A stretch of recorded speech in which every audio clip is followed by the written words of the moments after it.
Yeah, Dag does that sometimes. Hello, VG. Hello, everybody. Welcome and happy Tuesday. How's everybody doing today? Hello, Dag. Hello, Easy. Hello, High Tech. Hello, Fly Drink Feather. Hello, water, VG. you dehydrated bitch! You know what? You guys drinking water? I like that Okay, quote. fine, I'll hydrate. Even though I drank like almost half a gallon of water today since I woke up like almost 2 hours ago. Yes, I woke up late. Apologies.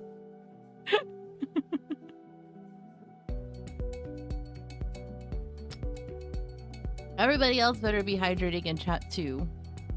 I'm at a huge dilemma where all my friends who run content on Mavi aren't on to give me advice on an item to buy. What item?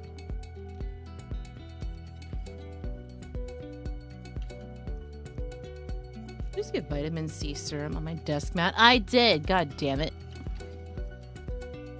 I totally wasn't doing my skincare while I was waiting for ads to finish. And I'm still not done. I still have my hyaluronic acid and my moisturizer to do, so... Yeah, we're just gonna sit talk while I wait for my face to dry so I can use this.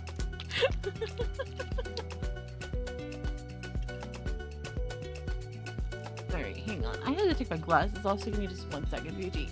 Ugh.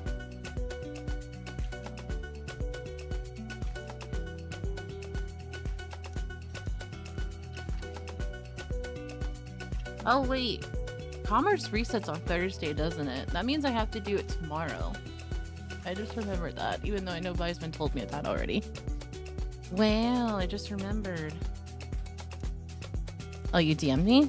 Okay, hang on just 1 second. Let's see, what is it?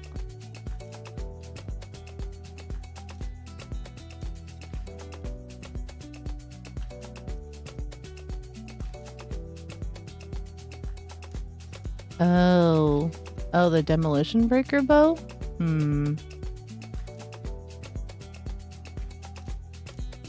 I honestly don't know. I don't know the stats or anything when you craft it. Like, what's the max that you can get with it? Because if it's like that when it's fully upgraded, I don't know what to tell you. But yes, hopefully everybody has had a decent Tuesday so far. I know High Tech hasn't, but I hope it gets better for him. Even though it's almost Wednesday, realistically.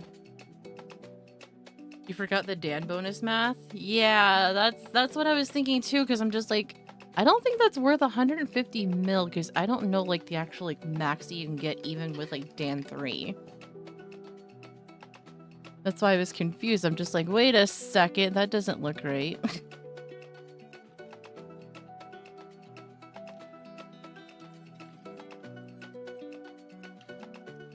20 plus 32 plus 29. 3, 4, 5. So 81 max is what you can get on it, but that's ignoring Dan. I mean, 79 isn't bad. It's not bad at all. But like I said, that's... Wait, are you doing the math when it's fully upgraded? Because I don't even know what the base is. What's the base? Dang it.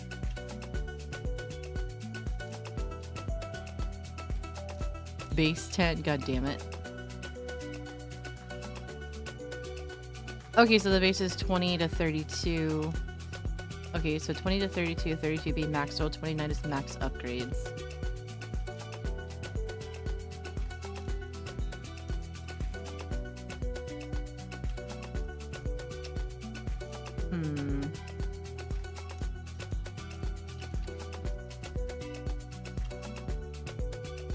That's what, 61?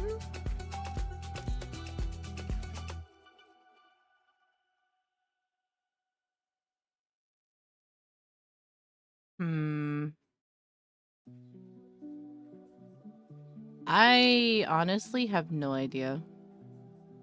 I mean, I'm not gonna lie, it looks pretty freaking decent with Amnesia Marksman on it, but still, it's just like, I don't know if it's worth 150 mil. Yeah, assuming you succeed, exactly. But yes, welcome in everybody. It's our subpar narration Tuesday. You get to hear me narrate some parts of Fruit of Grisaia today, but for those that are lurking and that are new here and have not really like been around too much, Yeah, it's in Japanese audio and I read English, so it's gonna be kind of confusing. Being realistic now, I'm not going to try to save for Ruination because I know I'm not going to spend it. Yeah. You gotta take the pros with the cons and also realize it's just like, do I really need this? Will I use it? I don't know. I can't really say, BG, I still have my baffle. I am so far behind on weapons on Mabby, it's ridiculous. Oh, are you going for sharpshooter? I hate sharpshooter. I hate it with a passion.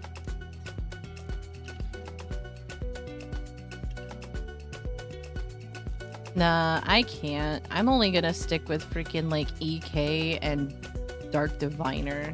I can't do anything else. I don't really like Harmonic Saint. And I don't like sharpshooter either.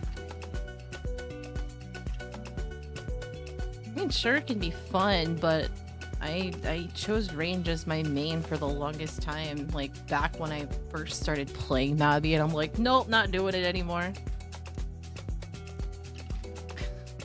But yeah, like I said, we're gonna be playing, reading some Further Grisaia today. I do apologize for being late. I had a couple of things to update before I actually went live, and then of course I ran late because I needed to go grab water. Then realized I forgot to brush my teeth and do my skincare. So here we are. We're a little bit late, but it's all good. Haven't done much rage on this account. All I have is a highlighter longbow with no upgrades, just DR. Oh my god. Oh man. I still need to work on a red echo stone. I need to get one with sword mastery max damage, because I didn't get that reforge on my sword that I have right now. I got smashed 20 on it. I want to get max damage. Oh, man.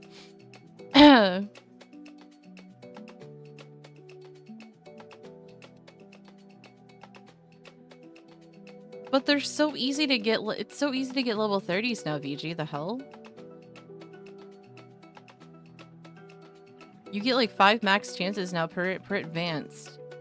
Per advanced run, you get like a little over 5 chances to increase it. Plus there should be a master plan event coming out for the winter, which they will increase the success rate by like 5% or so. So you'd probably be better like just grinding out Sidhe for a little while during the master plan event.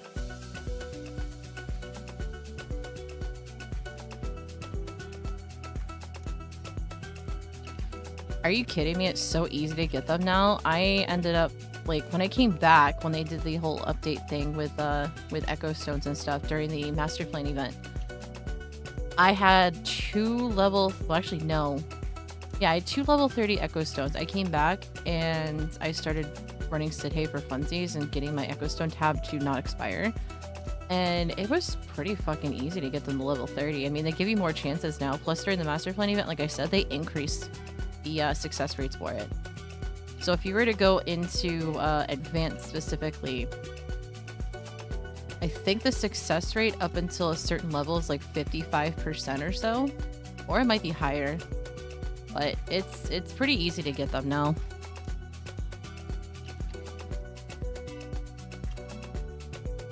Yeah, the only downside is though, is like I said, it's just like having to spam it relentlessly in order to get it, but it shouldn't take too much longer or too long for you to do that. It's just RNG is an absolute bitch. Oh man.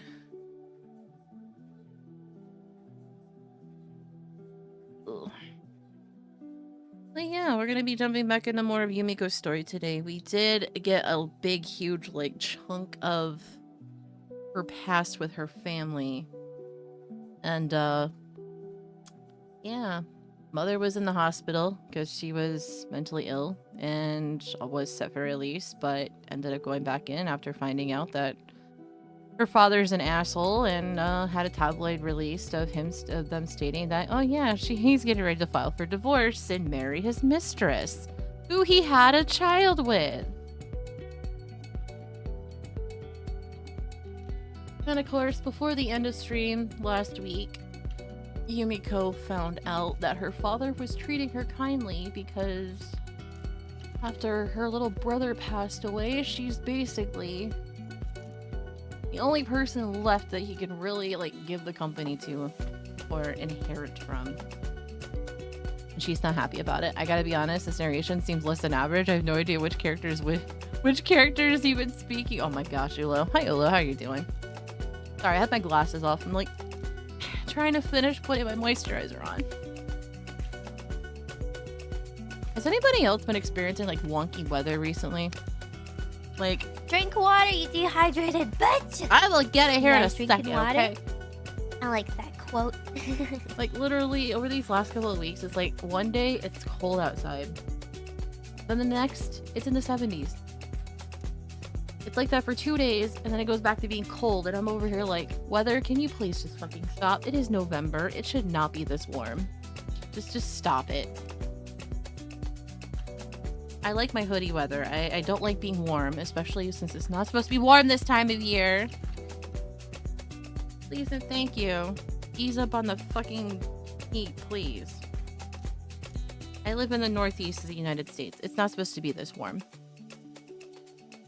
I'm getting kind of tired of having to turn my AC on, take it out of the window because it's cold, and I have to put it back in because it's too warm. Ridiculous. Let me get my glasses back on here because I can't see shit that's being said in chat right now, so I apologize. Okay, there we go. Stretch and posture check. You contortionist bitch! Okay. Hi, Steven. You give yourself a fuck, okay? Give yourself a fuck. Okay, now I'm done. Let me get some sippies, and I'll stretch and posture check, and we'll jump into some Fruit Grisaia. Sorry if I seem a bit scatterbrained right now. I'm like all over the place trying to like finish this and put stuff away so that way I can get started on this. Ugh. Oh, I got water on my glasses. God damn it.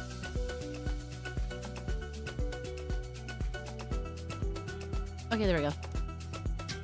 My work is doing that enough. Damn. Are there any other self-cares that people do redeems for? Mostly just posture check and stretch and hydrates. Just speaking in, but you know, Mandels. I just realized you said that earlier. Oh, man. Hey! Why you gotta throw things at me? That's so rude, sir. That's so rude. Let's go over here. Let's go over here. Let me shrink down a little bit.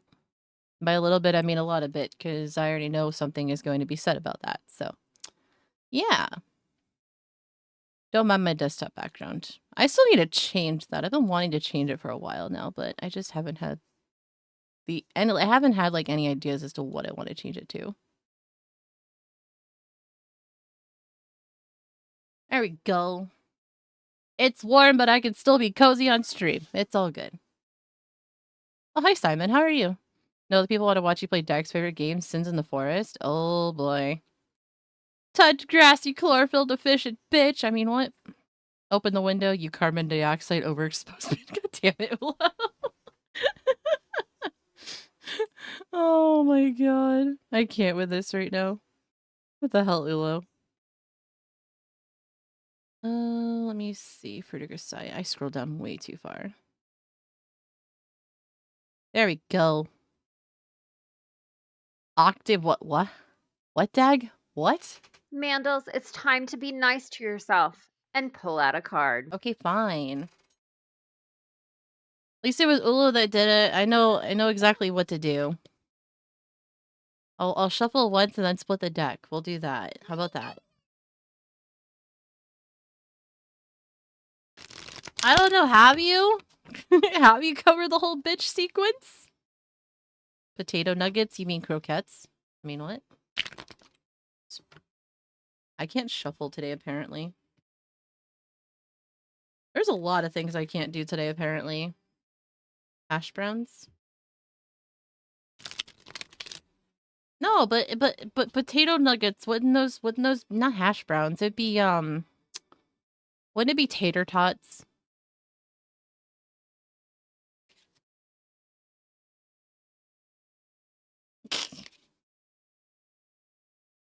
Oh my god, Dag. Really? Why? Listen, bitch, your ending is still unwritten. It's never too late to create a life you love. Take your meds, you hormonal bitch. Sounds a little weird. I know, right?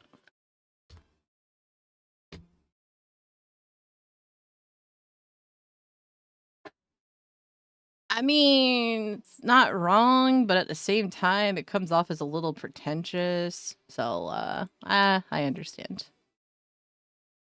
There, now you can hear the game audio. Or in this case, just the audio. 続きからなのよさ。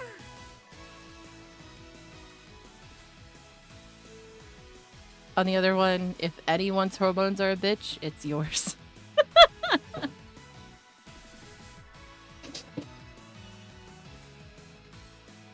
I'm gonna put something away. And then we'll go ahead and start.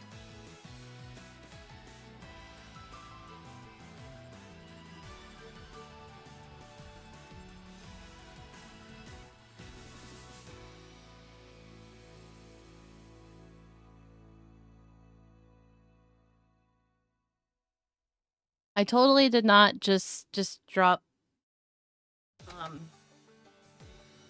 all of the bracelets and stuff I had hanging on one of the arms of my mirrors. Totally did not have that. Shuffle 3 times, split the deck. The shuffles 4 more times, split the... Oh god, no, Simon, no. No, this isn't us married to her. This is her other, like, the other half of herself.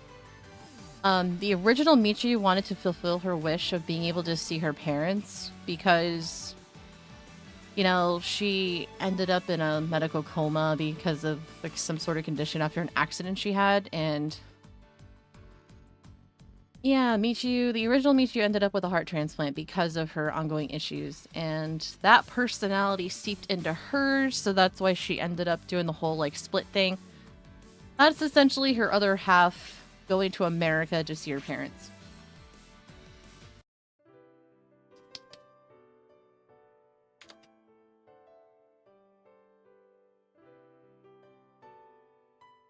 Okay, so yeah, Yuji was relieved from his position of being her bodyguard. What's up, Simon? Yeah, was really relieved from his position as bodyguard to Yumiko by her father with the company that he works for. But Yumiko, 96 hours straight. Oh my god, why? Why would you do this? But no, Yuji was relieved from his position as her bodyguard by his company, and Yumiko decided to hire him privately after finding out he was no longer her bodyguard, so. On the 40th of February. Yes, and Yuji's going, of course I want to marry you. I get 2 hot blondes with twin tails. Here's the thing though, Ulo, you're not exactly wrong about that, because towards the end of the good ending, both sides could come out willingly when they wanted to. So it was like watching Michiu have a conversation with herself, and Yuji's just like, I have my hands full now.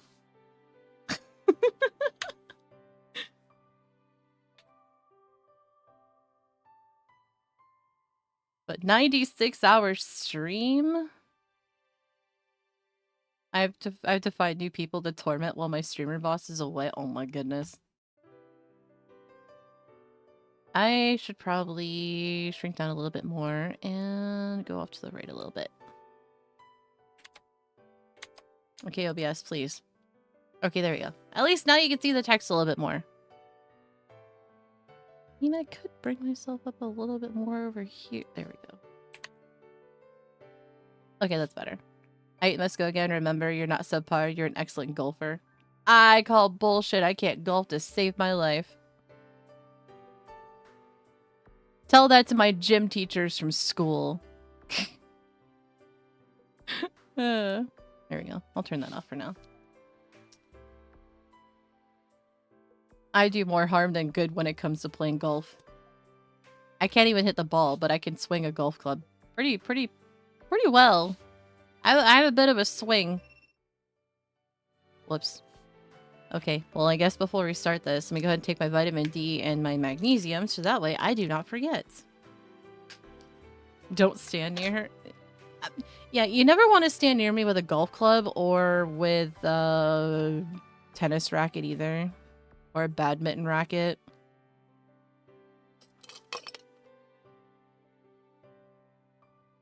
Playing tennis in school, especially since the tennis courts are like right there next to the parking lots where the students would park in school. Yeah, I came close to busting a couple of car windows during that time.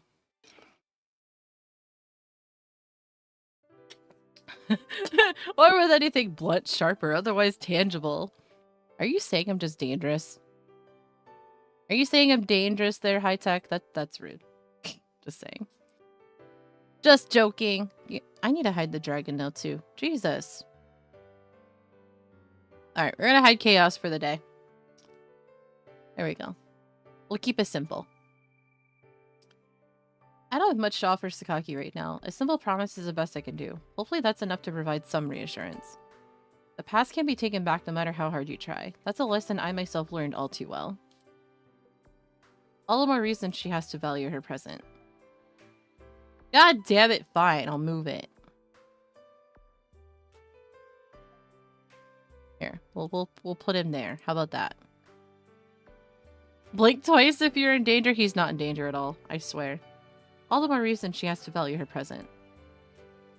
Hopefully they've just given up, but fortunately the threats approaching Sakaki have gone quiet for the moment. If this pattern continues, it shouldn't be hard for me to keep my promise.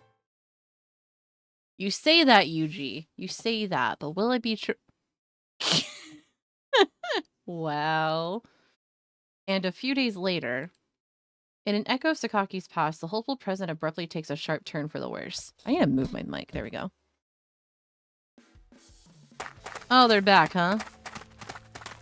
Oh, never mind. They're running. You alright, Sakaki? Can you keep running? Okay, maybe they are back. So she says, but it's obvious at a glance that girl's close to her limit.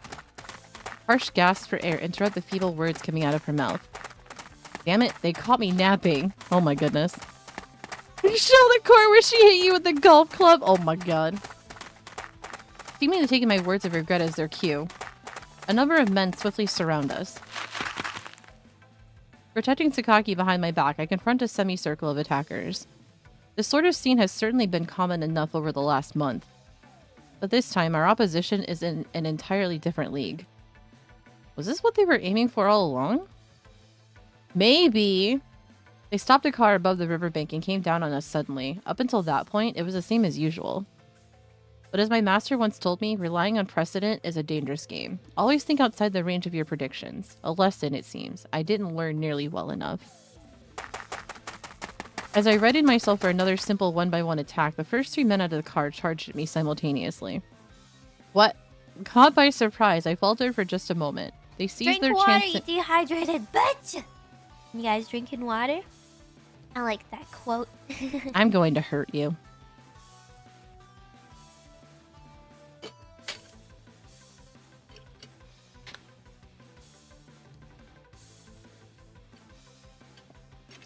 There, I drank. As I was so rudely interrupted. Caught by surprise, I faltered for just a moment. They seized their chance and executed a beautifully coordinated attack. The first 2 moved to grab my arms and legs, while the trailing man came straight at me to deliver the disabling blow. Ooh. I like how they're doing like the strikes on the screen. The fight would have been over in seconds if I'd misjudged the attacks from the left and right even slightly. Stooping down to avoid their grasping arms, I kicked the first man's ankle and chopped my hand into the second man's liver. Ooh. I didn't even have time to catch my breath before the third man's fist came down on me from above. Jeez! Sheer reflex got my elbow up in time to block the punch, but his attacks continued in an unrelenting stream. Damn it, that hurts, asshole! This guy had some impressive back muscles, and he knew how to use them. His tightly clenched fist swung down at my head with the force of 2 massive hammers. Right? He thought it was turn-based. A single direct hit would have given me a concussion at the very least, and a knockout seemed a very real possibility. With a sharp battle cry, I slipped by the hammer man's side and drove my heel into his knee. Ouch. The hammer stopped in his tracks. As he reflexively reached out for his right leg, I followed up with a second kick, this time to the head. I'd somehow managed to bring down the first wave of attackers, but the dramatic change in their tactics was alarming. I could feel my heart thudding frantically in my chest. Nah, you're fine, High Tech. I'm just joking. Thank you for leaving a lurk, though. If they try that with a bigger team, it's going to get ugly. Yeah, it's going to get real ugly for you, Yuji. My instinctive response was to run for it with Sakaki in tow. Unfortunately, our enemies clearly anticipated that. Where they used to have their entire force charged down from the car, this time they set up a second team further along the bank to cut off our retreat. Can't let them all attack at once or it's game over. I carefully size up the group of men surrounding us. One thing's immediately clear. There's not going to be an easy way out this time. Listen up, Sakaki. I like how they just keep using the same illustration over and over again with the same guys in the backgrounds. I'm going for a preemptive strike. Once I open a gap in their perimeter, make a run for it. I'll keep them off your back. There's no time to debate this. Let's go. I break into a sprint, heading for a point where 3 of the 5 men surrounding us can easily move to intercept. As expected, they instantly launch a simultaneous attack, aiming to trap me in a pincer. There we go. I dodge grasping arms from the left and right at the very last possible moment, slipping forward to leave 2 of the men charging directly at each other. Oh, damn.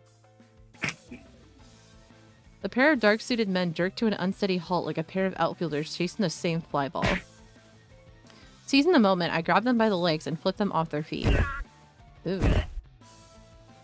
The 2 men hit the ground headfirst with a satisfying pair of thunks.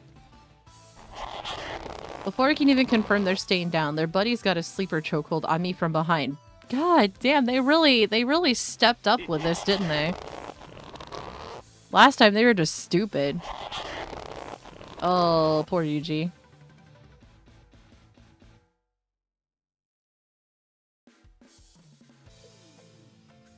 I'm gonna hurt Nago. God damn it.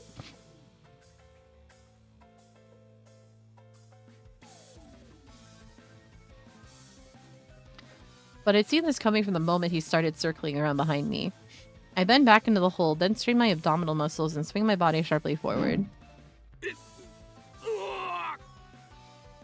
I feel like I'm listening to wrestling right now. Tossed over my shoulder at a throw you might see in a judo competition, the man flies a good 2 meters forward before landing face first in the dirt. That's 3 taken care of. Now all I need to do is keep the 2 coming from behind occupied long enough for Sakaki to get clear. Alright, now, run, Sakaki. Oh, just fucking run, girl. Hurry up! The next part of the story is that the main character gets captured, then locked in the basement, it starts being trained. Yes, their target was definitely the main character from the beginning. Oh my god, Fly's Feather. Oh, that would have been a hilarious turnaround with that one, wouldn't it? Still shooting reluctant glances in my direction, Sakaki begins to run along the riverbank. The other 2 attackers quickly try to slip past me and pursue her. Not happening! As the pair splits apart to either side, I hurl a stone tied to a heavy string toward the feet of the faster runner. How? Like... Huh? Did he have this, like... How do you just, like, have a rock with string tied around it? At... What? Tripped up by the cord, the man turns a somersault in the air and lands awkwardly on the ground, one arm crunching loudly underneath him. Oh. Even as I'm confirming that he's down, I begun to grapple with his partner. The moment we come to grips, it's clear to me that I've left the most troublesome one of the bunch for last. His physique didn't particularly stand out in this group, but he's got dense muscles and an excellently balanced body. This is exactly his sort of fight. I was hoping to take him down smoothly and catch up with Sakaki, but guess that's not happening. I can only pray Sakaki manages to get out of here on her own. It would not surprise me in the direction that she ran that there was another group waiting for her. Not gonna lie. Silent except for his intermittent breathing, the man moves his body back and forth in a variety of ways, probing for a gap in my defenses. It's a far cry from the frantic wriggling of an amateur. Every movement has meaning. I can't let down my guard for even a moment. Please get out of here. Keeping half an eye on Sakaki, I desperately hold him in check. And just as she's finally reaching the foot of the slope... Distracted by the fight behind her, Sakaki stumbles over a heavy patch of undergrowth and falls to the ground. God damn it, Yumiko! Sakaki! For a split second, her scream distracts me. Ooh. Ouch. Dizzyingly intense pain shoots through my left arm. You got me! I can feel the skin of my arm rapidly growing hot as if suddenly plunged into a tub of boiling water.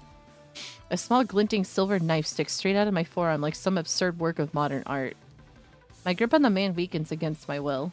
In an instant, he's broken free of the grapple.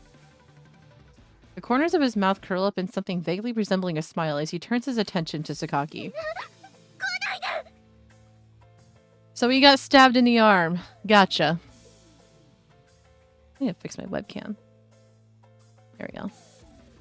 Sakaki scrabbles frantically across the ground, her face distorted with terror. As if savoring the moment, the man begins to lope toward her at a relaxed pace. His first moment of carelessness. I won't let you.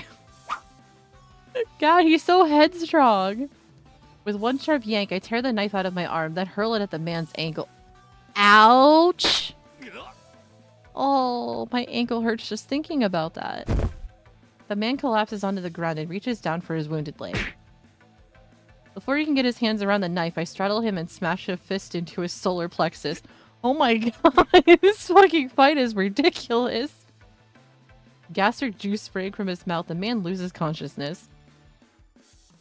God damn, Yuji. What the hell, dude? I can feel blood flowing rapidly out of my body. Abruptly released from the tension of the fight, exhausted and bleeding, I look up to find the world swaying before my eyes. You died. Sakaki raises to her feet and runs over. Staring wide-eyed at the blood streaming down my arm, she presses her hands to her mouth, speechless with horror. We have a Tinkatuff in chat. I don't think I have this one. No, I do not. Finally, we're getting Pokemon that I don't have. Staring wide-eyed at the blood streaming down my arm, she presses her hands to her mouth, speechless with terror. I'm fine. You need to get out of here, Sakaki. Hurry. Wait, did he manage to stab him in the arm with, like, at a vein or something? Because that's a lot of blood he's losing. It'll be alright once I stop the bleeding. Get moving. There might be more where those guys came from. Completely ignoring my repeated instructions to run, Sakaki reaches into her breast pocket, takes out a handkerchief, and holds it to my wound. The pure white piece of cloth is quickly dyed bright red. I think he might have ended up hitting either like a vein or an artery or something. Her anguished expression distorts still further. I've heard people say women are a little less queasy around blood because of their regular menstrual cycle, but I doubt that makes an injury like this any less surreal and terrifying. I mean, kinda, sorta, but not really. Some women just don't like blood in general, so... Some of them, when it comes to their cycles, they're just like, no, I don't want it.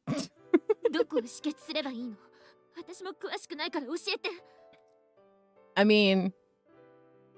I don't know, it's like when you know where it's coming from, it's fine, but... In the instance you see somebody injured and they clearly have blood all over them, that's a different story. Like, I can handle blood just fine on my own with, like, everything that encompasses around myself, so long as it's not, like, self-inflicted or an injury or anything like that. But if I see other people injured and I see blood, no. No, I get really queasy. I'm telling you, it's fine. Right now, you need to. He's gonna pass out, isn't he? Oh, never mind.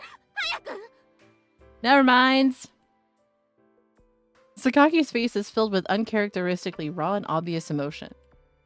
But then again, lately I've seen quite a few human expressions starting to leak out from behind that indifferent front of hers.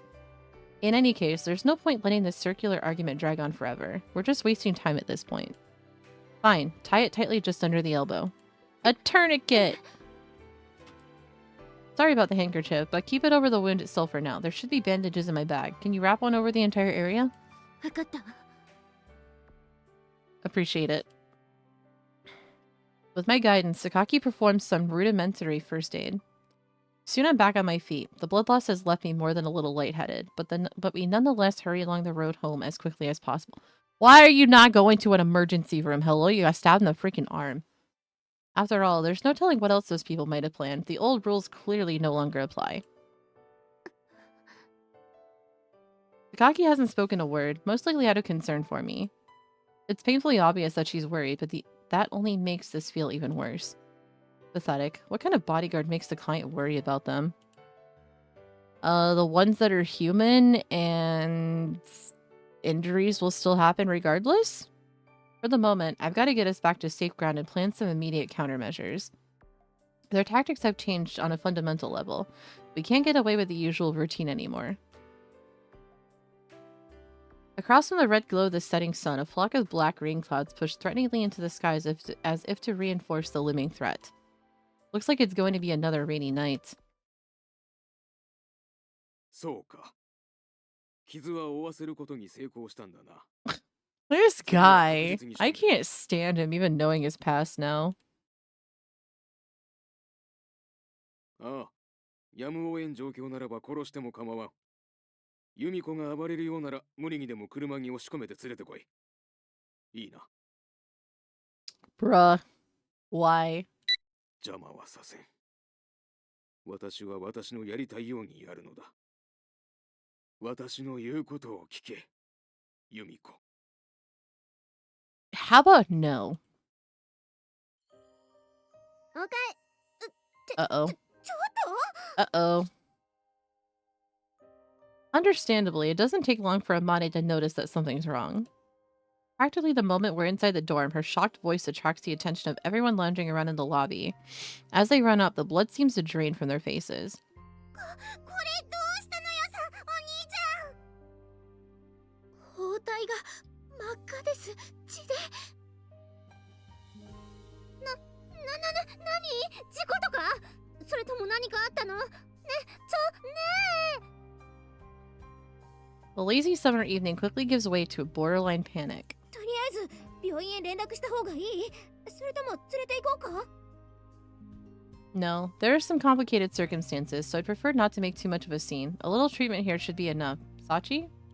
はい A little... Bro! You're losing blood. What the fuck? Sorry, but can you help me out? はいわかりました今すぐ私も手伝うわお湯とか沸かせばいいんだっけみちる様お子さんを産むわけではありませんでも清潔なタオルとかそういうのは必要ですオッケー Sachi and Michiru noisily dash back to their respective rooms. Guess I'll head to my room for the moment. Sakaki, would you help me over there? ええもちろんよ Oh boy. Way to cause a scene at your dorm. Walking in with a freaking bloody bandage over your arm after getting stabbed. Appreciate 部屋 it. に行って詳しい話を聞くしかなさそうね妙な匂いがプンプンなのよさ Wait, is he about to have to confess like the stuff related to his job? A few minutes after Sakaki helped me into bed, Sachi treats my wound with the skill of an experienced nurse. It's no worse than what I would have gotten at the hospital. Our maid's fearsome capabilities in this field are worthy of further examination, but for the moment, explaining the situation to the uneasy classmates gathered around me has to come first. なんかとんでもない話になってきたわね Amane responds to my brief summary with those words and a worried sigh. Everyone had some idea that Sakaki had been coming under attack, but a knife coming into play seems to have left them more than a little disturbed. ユミちゃんに何もなかったのは幸いだったのよささすがは風見さんですとはいえ傷は心配ですが You don't need to worry about me. Their change in strategy just caught me by surprise today. I won't slip up like that next time. そうなのユミコもユージも Oh, well, what happens if they go to more desperate measures next time? What are you gonna do with that one, huh? You know what? I think I can actually increase my size a little bit over here. There we go. Alright. There we go. That's better. Yeah, of course. It's a lie. An attempt to reassure them. Nothing more. The ex-military man who knifed me today was a seriously tough opponent, and the others were no slouches either. Even under ideal circumstances, it would have been a tough fight. My failure this time is only going to encourage them to double down on the tough tactics. And while they can bring in fresh bodies, my cuts and bruises are going to start slowing me down eventually. I need to start devising countermeasures sooner rather than later.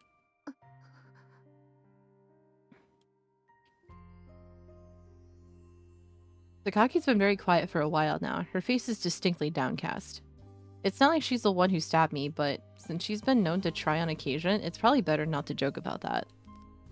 Sorry, but I'm feeling a little tired. Think you could let me sleep for a while? そっか、了解。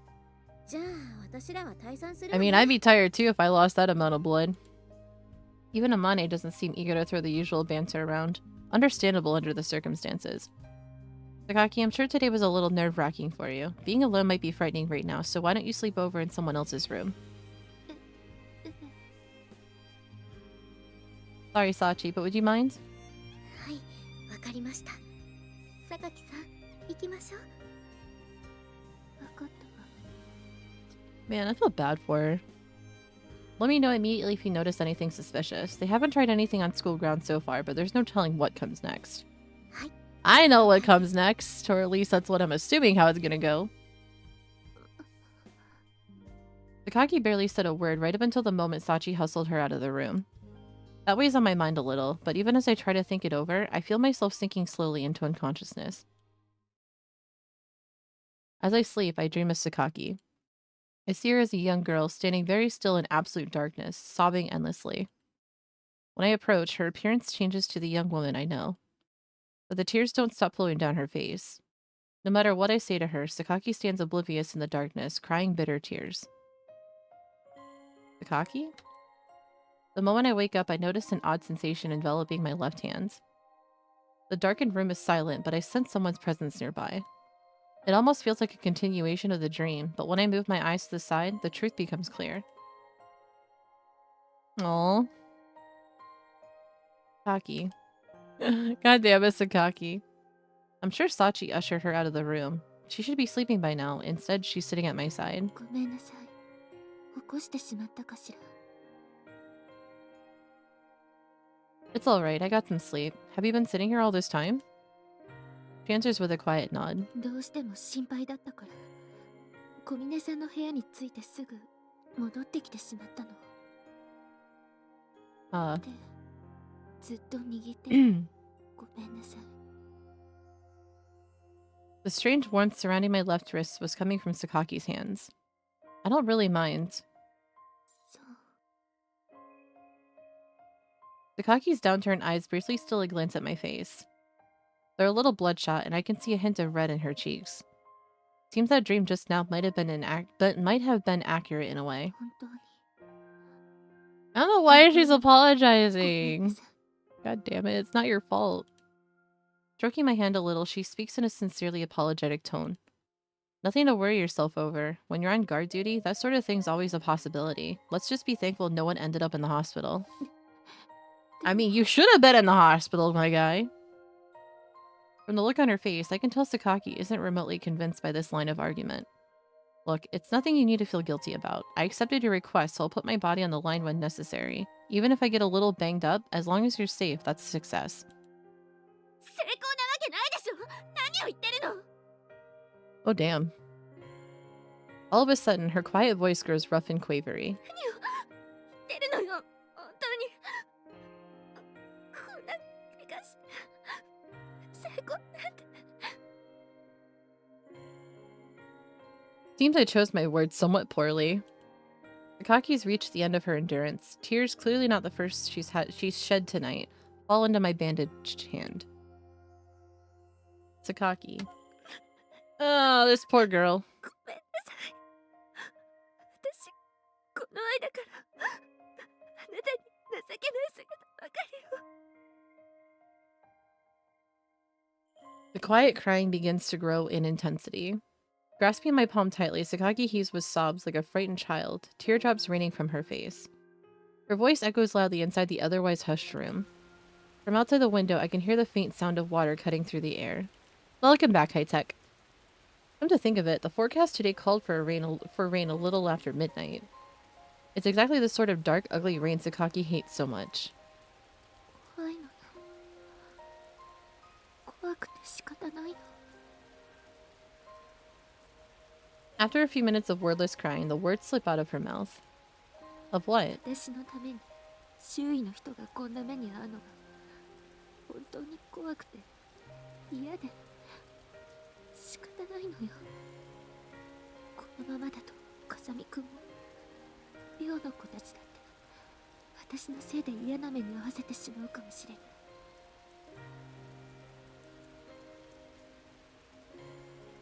Sakaki squeezes down tighter and tighter. A tear lands on top of her rigid, trembling hands, then another.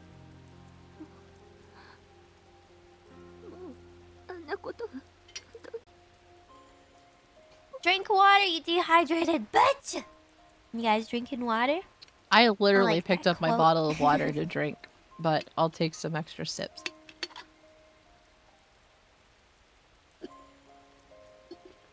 Need to recharge on tears. Losing her mother, betrayed by her father, denied even the chance to make friends. She was pushed into a mock school built as a gilded cage. On an emotional level, it's not surprising that Sakaki finds this latest breakdown deeply painful. But that's also exactly why I want to do something for her. The job isn't easy under these circumstances, but if I can give her some peace of mind, I honestly don't mind taking a few wounds like this. Looking up at Sakaki's miserable face, I find myself regretting that I didn't manage to pass it off as a lighter injury. あなたを風見くんをこれ以上苦しめるわけにはいかない。 Don't worry about me. I can still do my job, even if... 分かってる。 Oh, 私あ damn. なたのことを本当に心配しているのよ。 Her voice is desperate, hoarse from the tears. Actually, I can't think of any reasonable reason not to go to the hospital. The only thing I can think of is to enjoy the last term of my life before it ends.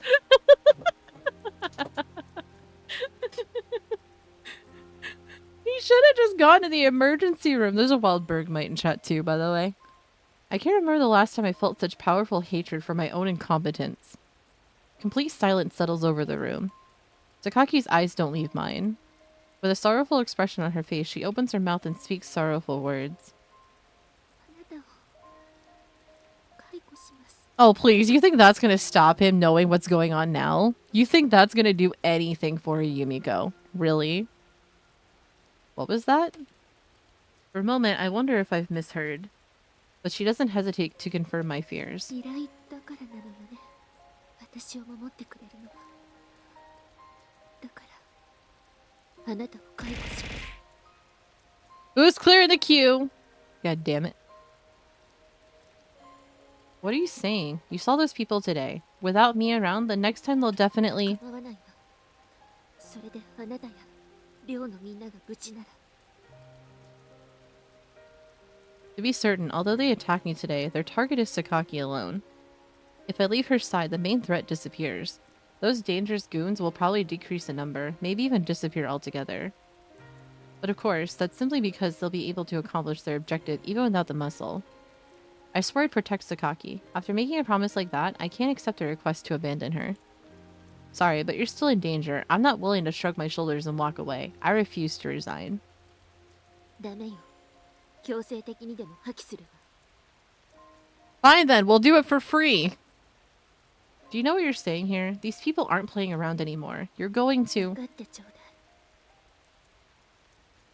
Listen to me, Sakaki. 分かってお願いだから。お願いだから。分かってよ。 Sakaki's expression tells the story. This isn't something she just said on the spur of the moment. It was a painful decision made after long thought. The tracks her tears have left on her face, the tightly clenched hands, that anguished inner debate has left its marks on her. But just because I understand the depth of her resolve doesn't mean I can accept this. It's painfully frustrating to know my sloppiness drove her to such an agonizing decision. Alright, I accept your dismissal. Sakaki isn't going to budge no matter what I say. For the moment, there's no other way to give her relief. The instant I speak those words, the tension drains out of her hands. ごめんなさい。私。 Yeah, you think that's gonna stop him though? Holy fuck, Frostflames cost so much gold to transport. They really do, but they're... It's... Yeah, I need like, I think 60 of them for link 9 to 10 on my EK. And I need like 600 smoldering threads. It's as if a heavy weight has fallen from her shoulders, as if she's lost something precious. A hollow excuse for a smile on her face, Sakaki continues to apologize to me. Don't apologize. You're not in the wrong. 60 is like 6 mil? Yeah. It's expensive. The sound of the rain outside gradually grows louder. A harsh pattering fills the dark room, cut off even from the light of the moon. As of this day, my employment with Sakaki Yumiko came to an end in the form of a dismissal. Things are no better than they were at the beginning. No one's been saved. It's the emptiest of all possible conclusions.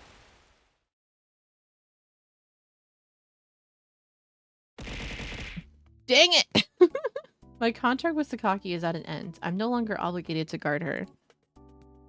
Our classmates were uniformly surprised by the news, but they haven't pestered Sakaki about her reasons. I think they've more or less figured out why she made that painful decision. It's because she loves you, you idiot. Makina, you ready to go? Amane had a shopping list too, didn't she? Don't forget it or things might get scary later.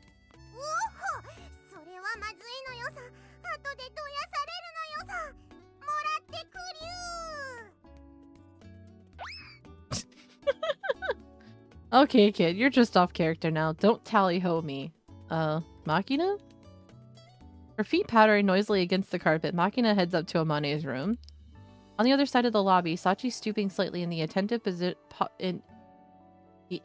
pose of an old-time newspaper reporter, jotting down Sakaki's words in a small memo pad. God damn it. Who's doing it? あまり外に出るわけにもいかないから。いいんです。遠慮されずに何でもお申し付けください。ありがとう。But there's no scoop involved. We're going out for a shopping trip, so Sakaki's asking us to pick up a few things, just like Amane.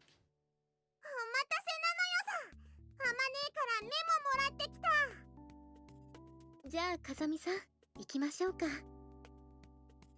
Yeah. Answering my younger classmates, I glance to the far side of the lobby. Sakaki's been reading on a sofa at the side of the large front windows for a while now. But from the desultory way she's picking through the pages, I think it's safe to say she isn't particularly focused on the story. Words are hard right now. We have ad break here in about 2 minutes and 50 seconds too, by the way.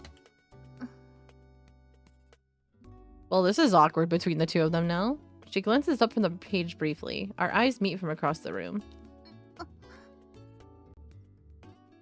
Sakaki looks away, gets to her feet, and walks off in the direction of her room. 風見さん Right, yeah, about time we got going. Since relieving me of my position, Sakaki hasn't set foot outside the school's walls. That's partially because of her own instinct for self-preservation, and partially because of me. The girl's decided it's no longer possible to actively protect herself against a clear threat posed by those attackers. She dismissed me so I wouldn't be dragged into a losing battle on her behalf. God damn it. I was doing it! But even after that, I've continued keeping an eye on Sakaki, if more indirectly than before. I try to keep my distance, but I'm never too far away to respond in case something happens. I think Sakaki's faintly aware of that. It's probably part of the reason she's shutting herself up in the dorm instead of going outside and making my life harder. It's not like she's come out and told me any of this, of course, but considering her behavior until now, it seems like a natural interpretation. Sakaki defiantly rejected the life of a bird in a cage, acting as she pleased even in the face of threats, but now she's locked up once again. My determination to protect the girl is part of what's now fencing her in. It's honestly pretty damn frustrating. God damn it. Amane's shopping list isn't too huge today, and my young classmates only need a few things themselves, all of which we find easily enough. That said, the total time investment on this trip turns out to be fairly sizable.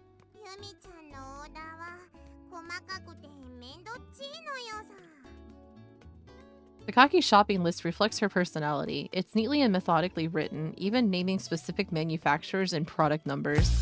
What the heck, Sakaki? Hey Leonard, how are you? We got about a minute left before ad break starts too. And Sachi insisted we conduct a painstaking hunt for the exact items described. So this final part of the trip is taking longer than the rest combined. でも、ここまで細かく言っていただけると、買う方としては助かります。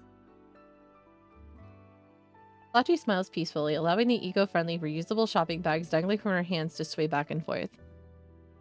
The cute child voice of anime girls makes me cringe. Oh my goodness. Seeing Machina reminded me that being called... Oh! Oni-chan? Oni... Okay, I think that's what it is. My little sister is actually quite... That's adorable, though. That's adorable.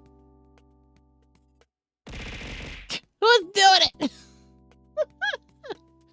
Oh, you know, being pelted by plushies while the request queue's being cleared. I hope it's at least cheering somebody up. What did one snowman say to the other snowman? It smells like carrots over here. Oh my god. Alright, our ad break is fixing to start here very shortly, so we're gonna go ahead and pop on over to our BRB screen with some words on stream. I highly implore everybody else to get up, stretch, hydrate, get a snack, take your meds, do what you need to do for self-care, and we'll be back in about 3 to 4 minutes.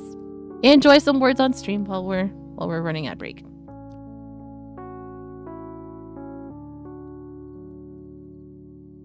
Yes, high tech. Hydrate. It's important. I hope you're all hydrating, by the way. Alright, we'll be right back.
Okay, we are back from ad break. Oh man. Alright, let me go ahead and just close out of this. It's fine.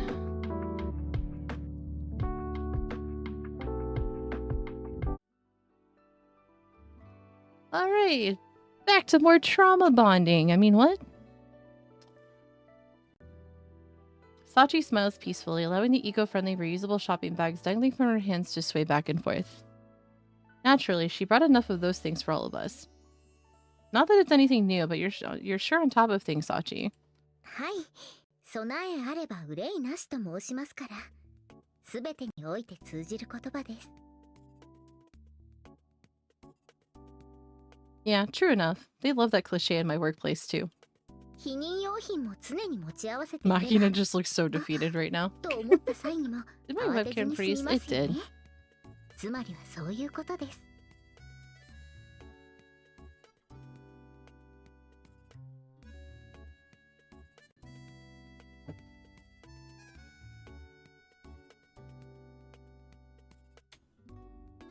There we go.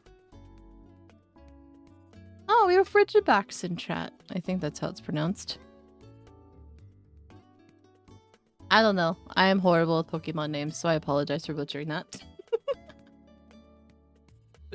Right, sure. It's a bit late to lament my role in the rising levels of vulgarity around here, but when a girl who comes off as innocence personified starts talking like this, I can't help feeling a little guilty. But then again, lately I've been starting to think a good part of the problem might lie inside Sachi herself. But as I'm considering the matter, Sachi comes to a stop with a small surprise sound. She's gazing a little way down the street with a curious expression on her face. What's wrong, Sachi? Is it Yumiko? I turn to follow her gaze. What the hell is that woman doing? A certain blonde has Nope, it's Michiru. A certain blonde has parked herself by the side of the road. Oh, no, it's JB. Okay. What the hell, JB? Ensconced in the driver's seat of her tacky, bright yellow sports car, she kicks her bare legs into the air in a tacky display of irritation, turning every male head in the area. God damn it. She's putting on a big show of waiting for someone, looking down at her watch with a pouty expression of boredom, occasionally even whining to her audience.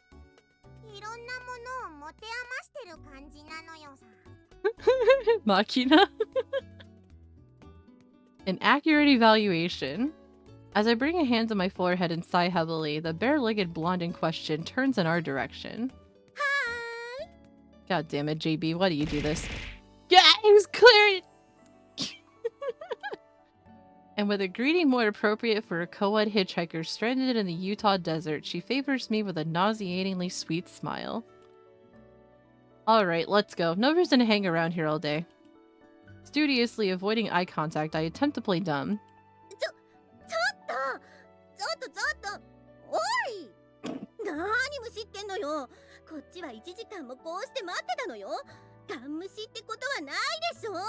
ねてば! Abruptly switching to fluent and idiomatic Japanese you'd never expect from someone with her appearance, JB calls to stop me. I obey, feeling my face settle in an expression of profound irritation. What's this? Here I was, thinking the owner of some cheap sex shop decided to announce his grand opening by renting a walking billboard bimbo, but it's just my good friend JB doing her thing. What can I do for you? これまで功労者として多めに見てきたけど、その暴言はもはや許せないわ。風見裕二 A billboard bimbo, huh?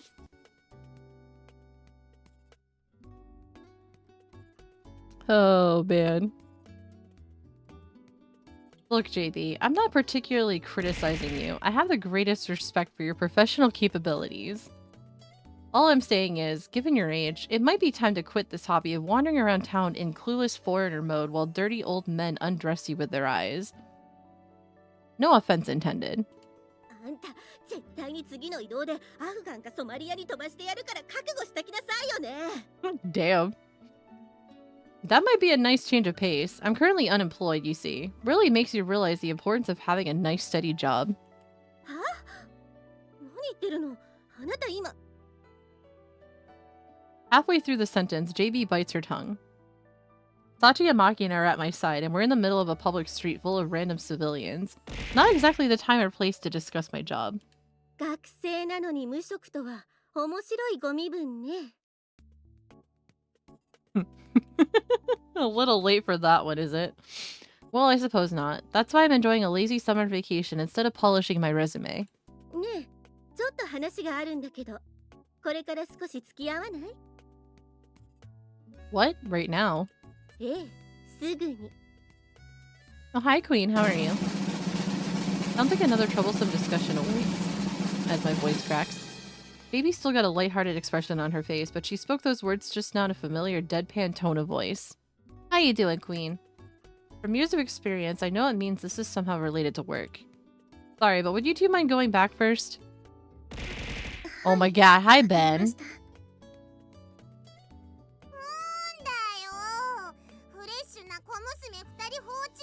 Oh my god, Makina.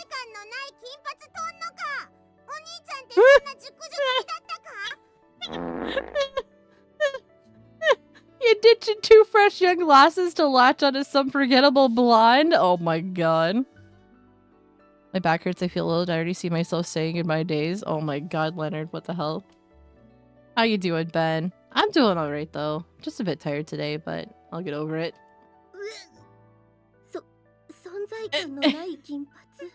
Forgettable blonde, huh? How you doing, Ben?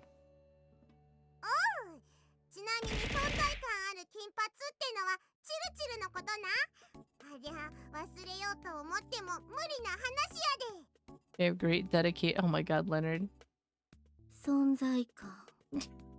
She's just like lamenting over just the one singular word of forgettable. Thank you for the hydrate posture check-in thread. Drink water, you dehydrated bitch! You guys drinking water? I like that quote. Totally have been giggling over here, cleared the queue. Oh, I knew it was you. I had a feeling it was you, because I'm just like, wait, High Tech's the only one here. I know Ben likes to clear out the queue whenever he has the chance to. I'm just like, I'm not gonna say anything. I'm just gonna keep asking myself who it is, even though I know who it is.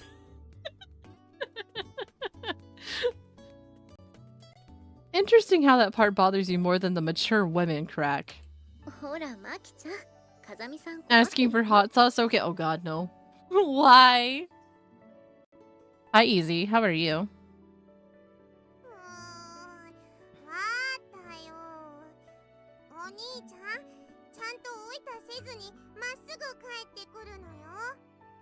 Oh my god.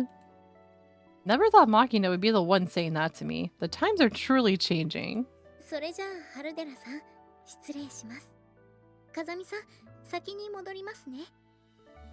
It's okay, Leonard. Last night, Weisman was showing me a freaking short from a YouTuber who does like these shorts of like over stuff.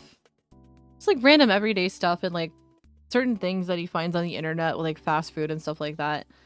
Showed me a freaking short last night of him talking about this one item that you can slide underneath your mattress to help you like get up out of bed. And he's sitting back, he's like, you need something like that? I'm like, no, I don't. I don't struggle to get out of bed. I don't need to like... Shut up, Easy!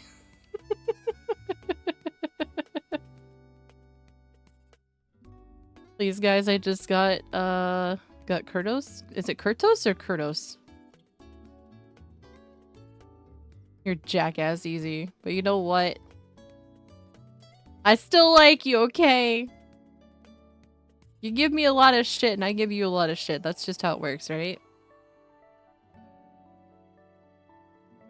Sorry about that. Hachi promptly leaves, dragging a grumbling Makina along with her. Presses X to doubt. Wow, if I didn't, I would have banned you. No, I'm just kidding. Don't take the kid's crap seriously. Come on, let's get going already. Why is it that all the women in my life, regardless of age and personality, uniformly manage to give me headaches? Because as women, that's what we're built to do. We're emotional creatures. You are logical. Anytime we have emotions and we say something stupid, you get a headache from it. Sakaki's begun to shut herself up in her room. Obviously, her visits to the riverbank have stopped as well.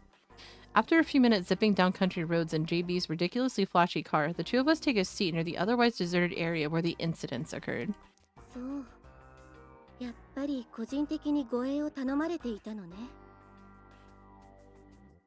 And I wasn't specifically restricted from accepting, but in any case, it's been over for a few days now. I'll be the bigger person here and say thanks for not banning me yet, and maybe at 250 you can. Nah, I wouldn't ban you. Nah. The banter that we throw at each other is just all for shits and giggles. I don't really get mad at it. I sound frustrated, but that's just because I like to give you shit.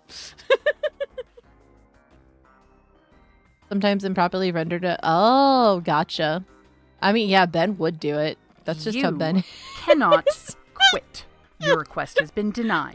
You may submit your request again in 365 years. Well, I guess I can hold off for a couple of minutes. Hi, Kissy Kitten.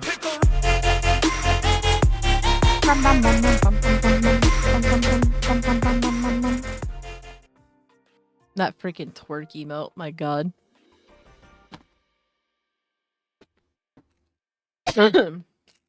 No one can quit. Not even me.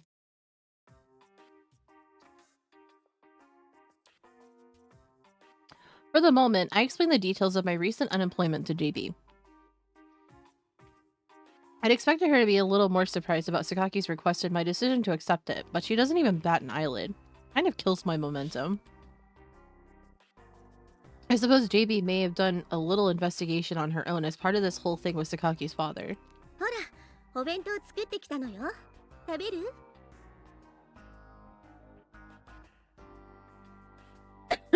Once I've more or less finished my story, JB pushes a pettily wrapped lunchbox in my direction. Sandwiches, eh? Wise choice, Julia. I suppose even you'd be able to make these without turning the kitchen into too much of a disaster zone.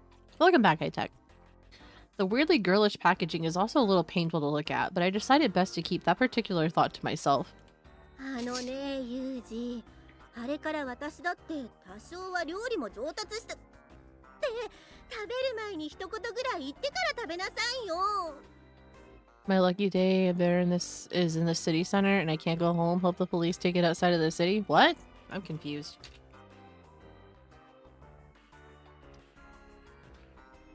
Oh, goodness.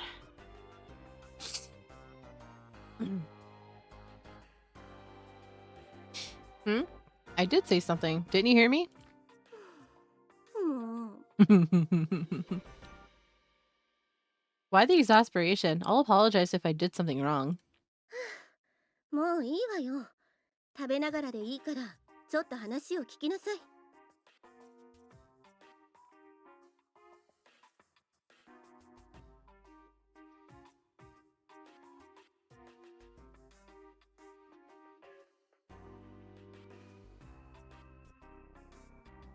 JB retrieves a small notebook from her black file case, her voice shifting to a business-like tone.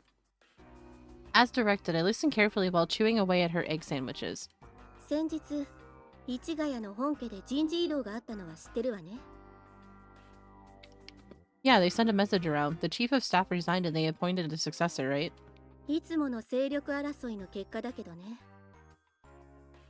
ただちょっと困ったことがあって、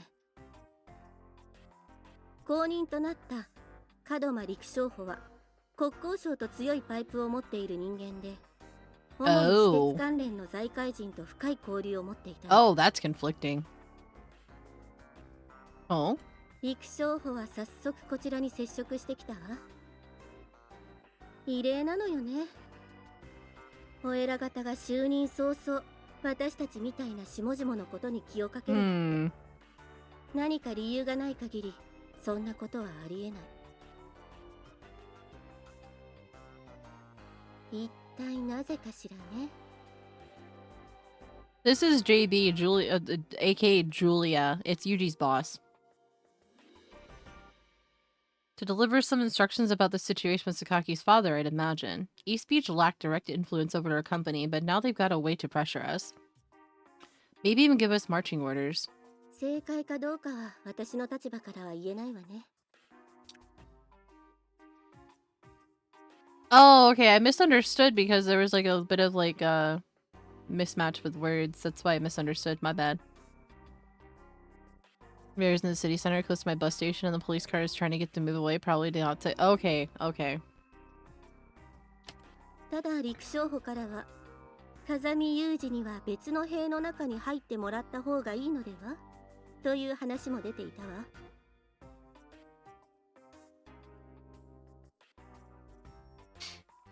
The blonde is my wife. She's taken. Oh my god. 笑いながらだったから冗談のつもりなんだろうけど内心はどう思っているんだか。 This really is a fantastic job, despite the crappy salary. First I'm pushed into a mission, then I'm yanked abruptly off it, and in the end, I get a nice trip to the doghouse for my trouble. Our employee benefit program is a shining example to the world. ねえユージ。ことはもう Wait, why am I 国レベ ducking? ルの話になっ Oh, てきている。 god damn it. あなた一人が動いてどうなるような話じゃない。 Is there any anime waifu that's considered taken? I don't know about that one. There's a zigzagoon in chat. What are you telling me to do? 学園から去って榊由美子と関係を断ちなさい。そうしないと今度は命令を持って You think that's gonna do anything? That ain't gonna do shit. I see. Don't tell anyone from Twitter that. I know, right? Oh my god. So keeping me off the operation itself isn't enough for them anymore. Now they want to keep me away from Sakaki herself. Alright, Head Tech, no worries. This whole thing has been a headache from the start, and it's clearly only getting worse. Did my part and canceled out my hubby's vote? Oh my goodness. Oh my god. This whole thing has been a headache from the start, and it's clearly only getting worse. However, there's one element of JB's story that's been bothering me for some time. Sakaki's father interfering with public assets on behalf of his private interests is understandable, if legally dubious. But on a more fundamental level, the plot's full of holes.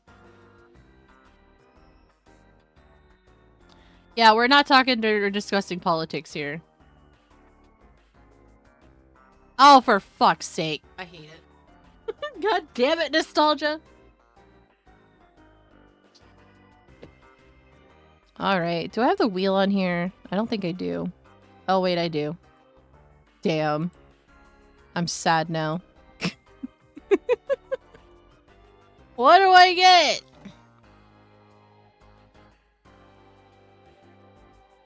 Please, no dragon's breath. Please, no dragon's breath. Please, no dragon breath. No, no, no, no. You stay on original. Oh, thank God. Oh, I have been spared this one time. You know what sucks, though? I have a peppermint in my mouth right now. I am not respinning.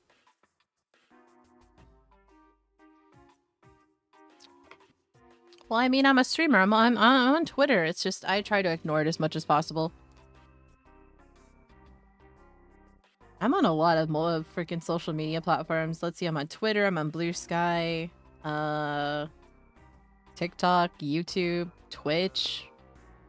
I mean, I don't consider those like just social media platforms. They're also like live streaming services too. But yeah, I have a free bottle of hot sauce I got for Halloween. Want me to do it with? I don't think you want to do that to your stomach, nostalgia. You're fine.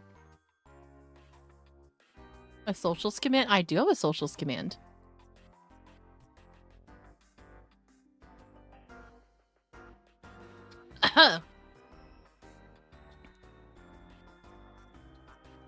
Okay, hot sauce mixed with mint, not great. Just saying.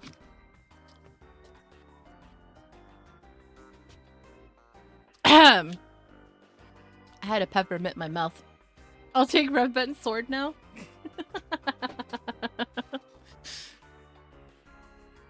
Let me turn this off. Or hide it. Oh my god. You won't want it? I licked it? Wow.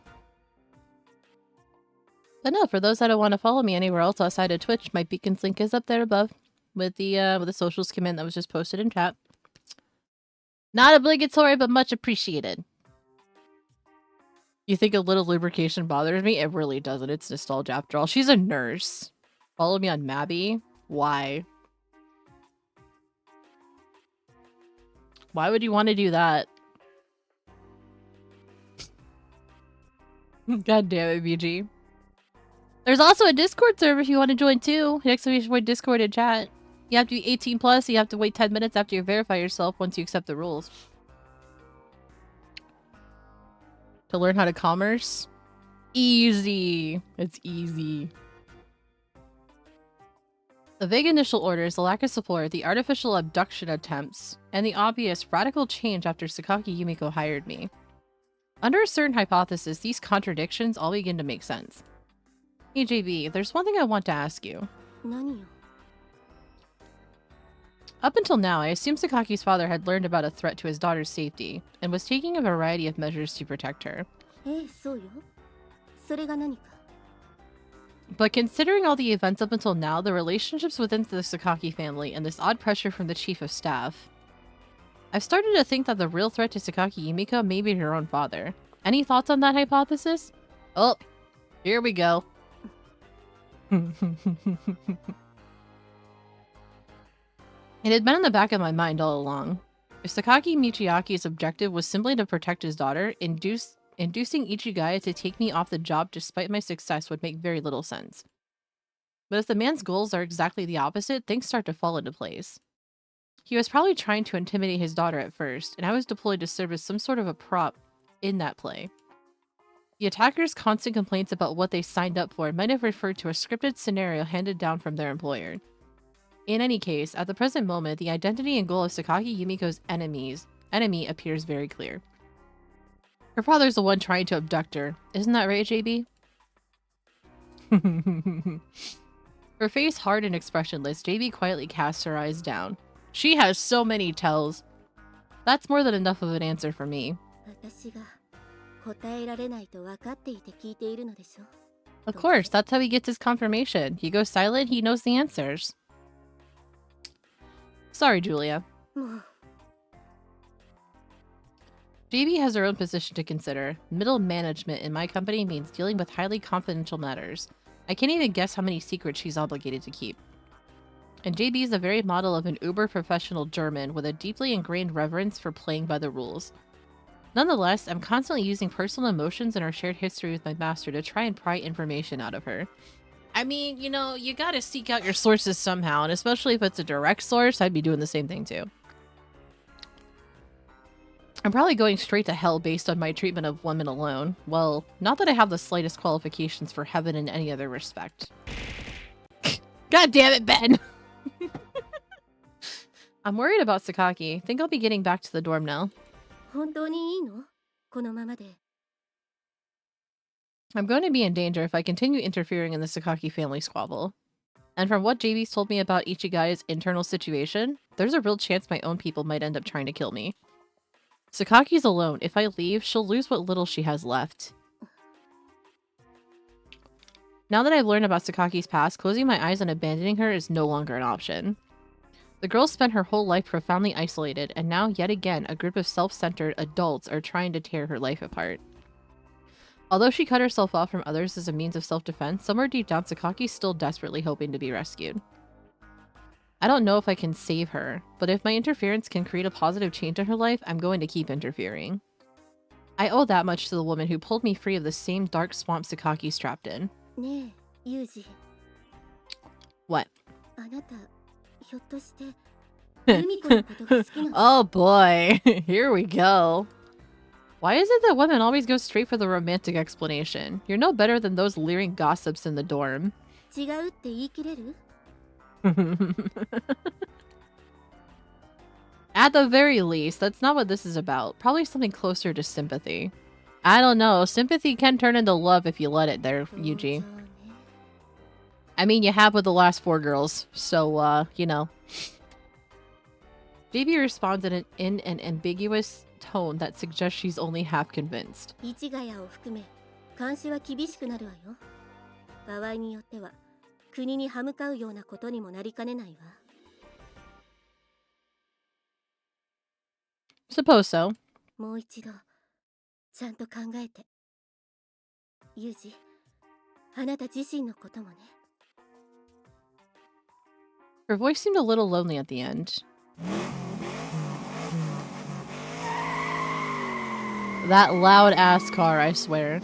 A bright yellow car, badly out of place on a shabby country road, roars around the bend and disappears. The edge of the sky reddens little by little. Clouds begin to gather overhead, suggesting an evening shower to come. JB says difficult things sometimes. Turning over her final words in my mind, I slowly begin to walk the road home. The shower turns out to be a full-blown rainstorm, continuing well into the night. My room's filled with the rushing sound of the rain outside. Oh, that's one of the best sounds ever to fall asleep to. It's so relaxing. I sit in bed and listen, completely unable to sleep. Insomnia is not exactly uncommon for me, but today it's not the usual variety. I just can't get that conversation with the JB out of my head long enough to nod off. Akaki Yumiko, eh?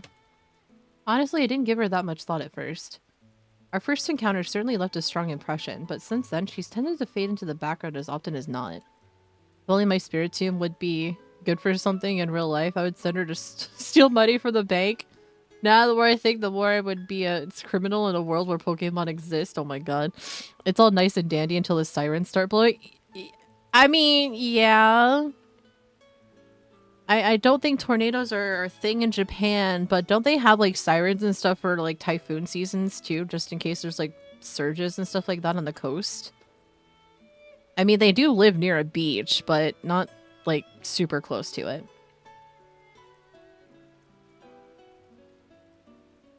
I mean, yes, they can cause tornadoes, but essentially in Japan specifically, since it's, like, a subtropical climate, they mostly just get rain. I know tornadoes are, like, common, but they're not common in Japan, I think. For one thing, I've always tried not to get too deeply involved with my classmates, and she's a deeply private person herself. At some point, I recognized we were pretty similar in that regard. Little by little, I developed something of an interest in her. And right now, she's weighing on my mind more heavily than anything else. Dude, just admit it! You've freaking fallen in love with her! Sitting up in my bed, I push the curtain open and look outside. It's coming down even harder than I'd expected. Staring at the drops of water bouncing off my window, I feel my thoughts suddenly lurch inward. Ugh. Something almost like nausea wells up inside me. From the bottom of my throat, the depths of my mind, something ugly pushes its way to the surface. Think about myself? Those were JB's instructions from this afternoon, weren't they? Funny thing to ask of a pet dog. In between rough breaths, a few self-deprecating words spill out of my mouth. Hey, me, I'm self-deprecating too! I'm a dog, raised and trained on taxpayer money to accomplish certain jobs. They allow me to bear pretense of humanity, but that privilege is conditional on my absolute loyalty and success. And now I'm on the verge of ignoring orders outright, opposing Ichigaya for the sake of one woman. Yeah, I was gonna say Europe has been, Europe's been getting a lot more tornadoes recently. And even with the warmer weather now, especially around this time of year where it's unusual, we're actually seeing a lot more like tornado activity out in the Midwest, especially like Oklahoma over the last couple of days where they have had like a huge tornado outbreak. I mean, VG should know. He got woken up by freaking tornado sirens early in the morning, so... Yeah, screw this weather, send it back to May. Plus, we've had a really unusual hurricane season, too. I mean, we still have, like, what, 25 days left of it before it ends? And we've already had, like, 2 catastrophic hurricanes hitting the United States, especially Florida. Is it alright to betray your country to help a single person? My master never taught me the answer to that one. There's one in the Gulf right now? Okay, yeah, that's what I thought. I haven't, like, really kept up with weather recently. Sakaki, what do you want to do? A girl whose mother disappeared into a deep fog, a young woman betrayed by her father, a human being who lost sight of herself, consumed by a sense of meaninglessness. Staring at my faint reflection in the window, I asked Sakaki Yumiko a question. I know there's no answer waiting for me. Even Sakaki probably doesn't have one. But at this rate, she won't have the luxury of indecision for much longer. Kind of like how the weather up here in the Northeast, considering I live in the state of New York, it's awfully warm for this time of year. Normally by now, we should have like really cold weather. Like, I'm talking like maybe like high 40s, low 50s at most around this time of year, because we are like entering winter months now. But Like I was describing in the beginning of stream, it's just like, it seems like 2 days out of the week for the last like almost 3 weeks now, we've been getting weather like in the 70s and nearing the 80s. And it's just like, it's fall. Why? Oh, hi, Loins. How are you? Yeah, I said but.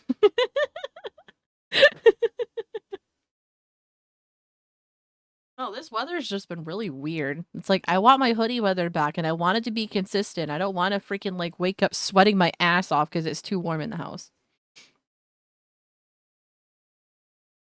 The drumbeat of the rain against my window finally dies down. In the silence, the darkness outside seems to grow thicker and more menacing. Resting both hands on the window, I continue to ask the night questions without answers. It feels like dawn may never come. And the next morning, we're blessed with such pleasant weather that it's hard to believe that storm passed us by only hours before. It's just cold as fuck here. We've entered the land of 5 p.m. nighttime. Oh god, tell me about it. I hate daylight savings, I really do. Even so, Sakaki gives no sign of leaving her room.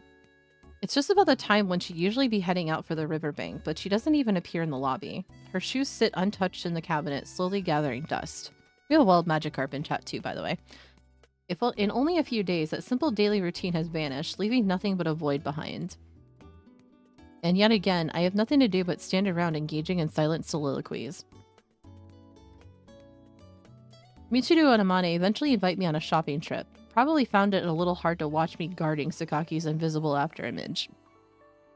It didn't seem like Sakaki was likely to step outside of her room today, so I decided to accept.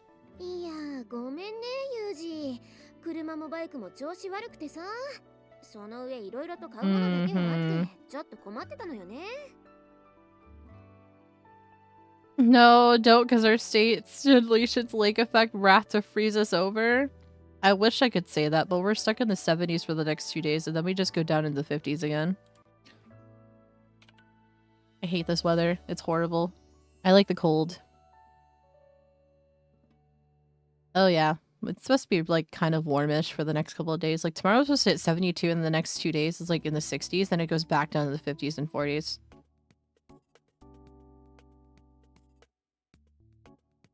Here in Seattle, it's just bird time, and that's fun. Yeah, it's just like I like the cold weather. It's like I live in New York. Like we're supposed to be seeing fall here, and none. I never complain about cold without snow or rain because I hate heat. I hate it too. The best way that I've been able to describe it, I would rather have the option of layering on clothes than having to be selective as to what it is that I can and can't wear in the instance that it's too warm. I would rather be comfortable than uncomfortable with having to rip my freaking clothes off because it's too hot. Yes, you can only get so naked without feeling uncomfortable. It's just like, I would rather layer on clothes than take them off. It's like, I would rather sit at my PC and stream. As long as I have a blanket with me, I am fine. But I don't want to sit here in a pool of sweat for like 5 hours. Hi, Mira. How are you? If it's over 80, I need to be in the river or directly in front of an air conditioner. That's basically the way I am too, or else it's just really uncomfortable. Like, if it goes past 80 degrees, I'm like, just stuff my ass in a fucking freezer with a blanket over me and check on me every 10 minutes to make sure I'm still alive.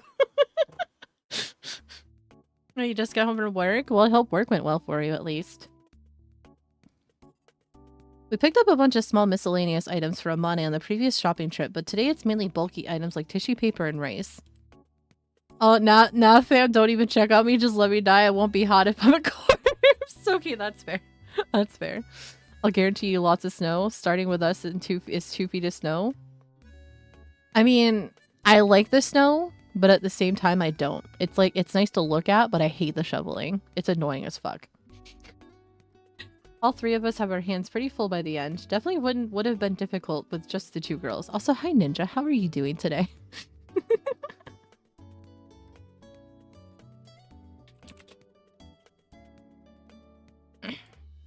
That's just hilarious. So, like I said, I would much rather just be shoved in a freezer if it's too hot.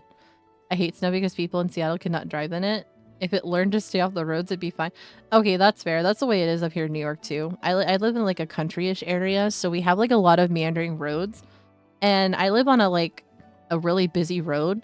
So the speed limit is normally 55 miles an hour. You still have dumbasses up here that like to drive between like 60 and 80 down this road. And 9 times out of 10, I can either guarantee that they're going to end up hitting an electric pole that'll knock my power out, or they're just going to be stupid and end up going over a freaking hill. There's no in between. They either do something stupid like that or they manage to get out of it unscathed. But still, it's just like, why? Do we have power roulette? I'm stuck at work, almost an hour to go. Well, here's hoping that hour goes by a lot faster for you, Ninja. I don't really mind. Also, the soundbar is one thing, but I'm having a really hard time imagining you carrying 10 kilos of rice on that motorcycle. It's because it's the only city people know nearby. I actually live so deep in BFE you can literally see on the road where the snowplows turn around. Our family is on generator most of the winter, getting groceries delivered between snows. Yeah, that does not sound like fun. Although I can relate with the whole grocery thing, because fuck driving. Even then, I don't have my license. I do not trust myself to drive because I will probably like sit in a car and start driving, but I will forget that I'm driving and probably will end up in an accident. So I have a fear of driving because of that. It's not ideal, but it's best. It beats living in cities. Yeah, because cities are absolutely expensive to live in too. Yeah, sure, you have the convenience of being able to walk everywhere and being able to have that closeness, but at the same time, it's just like, it's so pricey. You're literally forced out of the city for affordability. And you gotta make do with what you have, unfortunately. But I just moved back after 15 years living in the city, and I never realized how much passive stress being in the city. Yeah, it's just like, it's so stressful, but at the same time, it's just like, I don't know. Like, have to be where the trees are taller than buildings or I'm fundamentally unhappy. Yeah, like, I'd rather be surrounded by nature than surrounded by buildings. The average winter driver here is about 70 to 90 miles per hour, sometimes 100. Real amateur of the snow. I can just see her roaring down the street on that ridiculously low-riding chopper that she calls Bobataro with a big sack of rice strapped to her back like some backwoods grandma. I could see it too with Amane. Then again, Amane puttering along happily in a prototypical country mini truck packed to the gills with provisions would also be pretty comical, but unlike the first case, it's funny because she looks so perfectly appropriate in that picture. Probably better not to mention it. このトイレットペーパーってやつはなんでこう指が痛くなる作りにしてんのよ。お客様サポート機能してんの？ The Midwest is great at snows here and people slow down to like 30 on highways. Yeah, you don't get that around here. They just keep going. They don't care how like slippery the roads are. They will still keep going. And the worst part is you'll have the careful drivers that are trying to drive slowly over stuff because they're afraid of getting into accidents. And you have the assholes that are like blaring their freaking horns behind them and want to go around them, but they can't because it's a two-way street. 3 inches of snow shuts your county down. Yeah, not for me. Not for me. Like, even when I went to the high school here in the city that I live near, 3 inches of snow was not enough to consistently make it a shutdown for schools or anything like that. I remember one year we actually had like this really bad snowstorm hit while in the middle of the day at school. They waited until there was like, I think like 6 or 7 inches of snow on the ground in order to sit back and be like, yeah, we're only doing a half day of school today, so you guys get to go home at like noon or whatever. Actually, no, it wasn't even noon. It's like between 10 and 11. But they're just like, yeah, you're only getting a half day. You're going back home. It's like, wow, we had snow on the ground already when we went into school. You see 7 inches and you're just like, nope, we're sending all your asses home. It's like, thanks for making us waste like 2 hours we could have used sleeping in because you're all assholes. If the snow sticks to it, GG. Everything closes. Yeah, that's not the way it is here. I find it funny how in like the Tennessee and Kentucky areas, my like Weisman's nephews, they get a dusting of snow on the ground, school's canceled. Temporarily lowering a package of 12 recycled paper rolls onto the ground, Michiru shakes her hands in pain. Her index and middle fingers are already marked with bright red lines. No way to get around it when you're carrying those things. ああ、じゃあこれ使う？こないだマキナに届いてた荷物の持ち手なんだけどさ。おお、引っ越しの時に使う緑のあれじゃん。使う。すごいわね、アマネ。なんでこんなの持ってんのよ。Because Michiruchi comes prepared. いや、なんか使うかなって思って持ってたんだけどさ。Last time we had really bad snow in city, my work tried to hold us when the roads had 5 inches of snow and 5 more expected because it started snowing mid-shift. My entire department left. We're all union. They can't fire us all. Union sided with us and cited the employer for... Yeah, like, if you're unionized, they can't really do anything. I think ours is still the 1 foot limit. Jesus, Ninja. Jesus.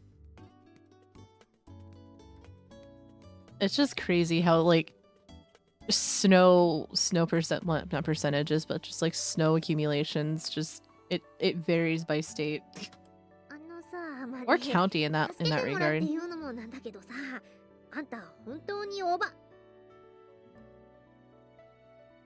Oh god, that just reminded me of that day that we had that storm where we had a half day. My friend at the time, I would ride to school with him in the morning because I didn't want to take the bus. And we were like getting into his car and heading over to my house because it was closer. In the middle of a snowstorm, we had a police officer just like guiding people up towards a stoplight where the school, like down the road from where the school is at, heading over towards my house. They had police officers at the stoplight trying to guide everybody because of how heavy the snow was like coming down. The snowplows could not get through fast enough to where the roads were clear. He was getting so pissy, he actually flipped off the officer without even realizing it was an officer, and he got pulled over. Like, not even after he made his turn. He got into so much fucking trouble, and I'm sitting there in the car looking at it. He tried blaming me for it. He tried saying I was the one that did it, and I'm just like, dude, I'm sitting here in the passenger seat. He clearly saw you flipping him off. I am just minding my own business trying to get home. It's all elevation. Where I live now is about 400 feet higher in elevation than most of the cities, so we get way more snow way earlier. Yeah. It's because people in their fucking special all-wheel drive for snow and ice. Yup.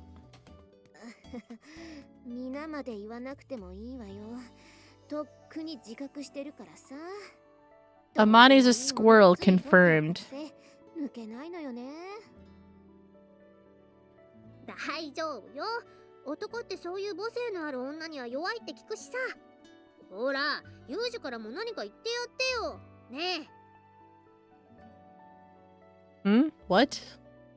My listless response is met with 2 vaguely reproachful glares.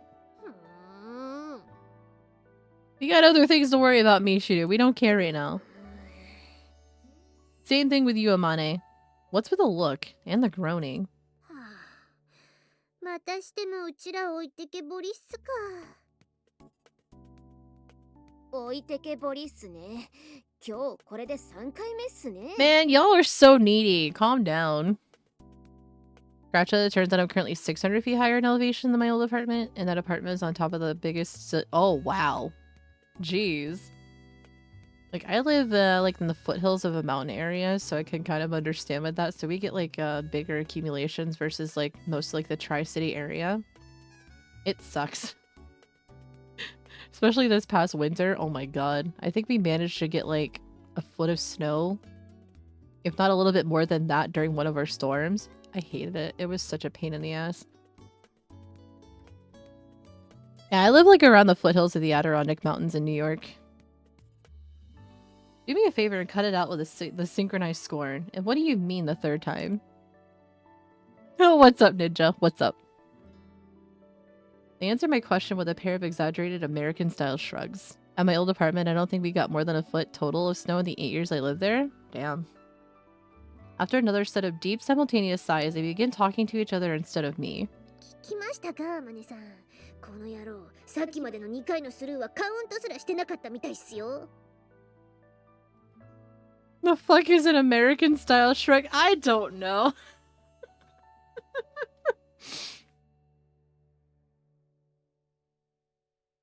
マジ空気っすね。何もないっすね。こっちは気遣って話しかけてるのにマジ空気っすよ。やってられねえっすよ。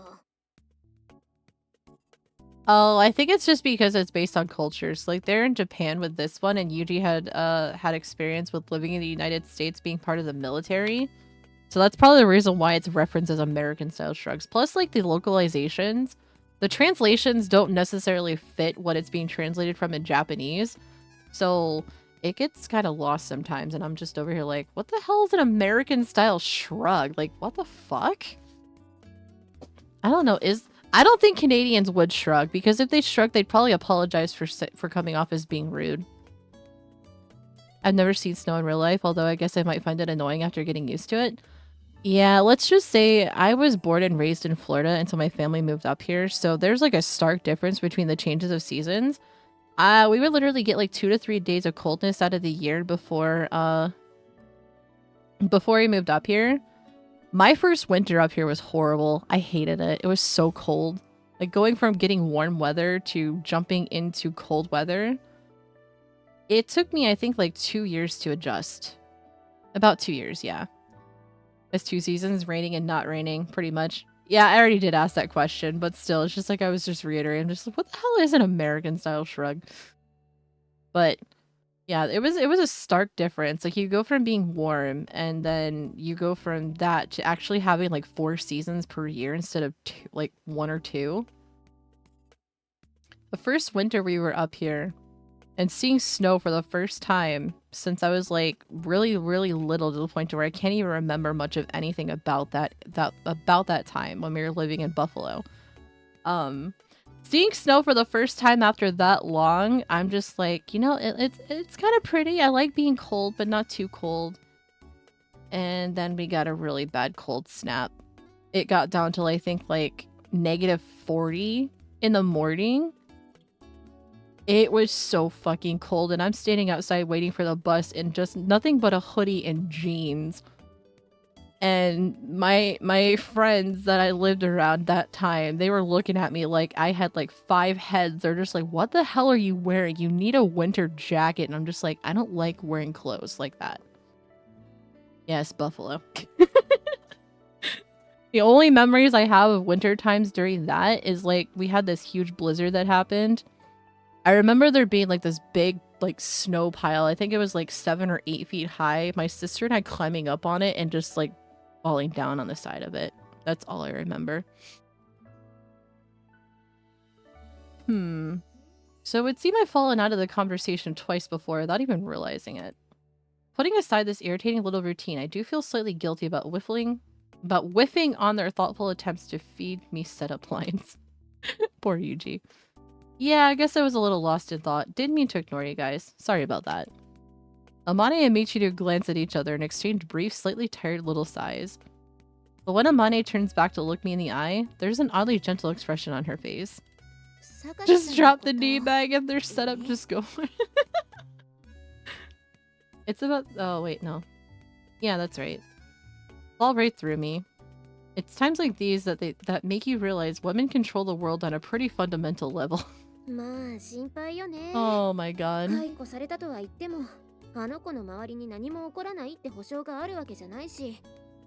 Yeah, it's gonna get pretty confusing because this is in Japanese audio and I'm reading it in English.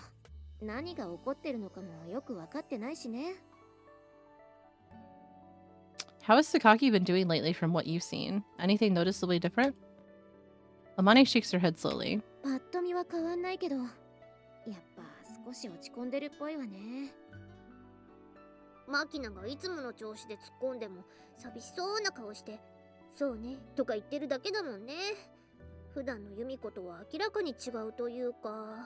Well, I mean, her father's trying to kidnap her. She relieved Yuji of his bodyguard duties twice. Well, the first time was not her fault. Second time, yes. She's just like, no, I'm dismissing you because he got injured. How is she supposed to feel? Like, she feels nothing but guilt right now, and she's just like, I want my life back. I see. Sakaki's trying to at least appear calm around me. But even so, it seems she isn't completely able to hide the turmoil underneath the surface.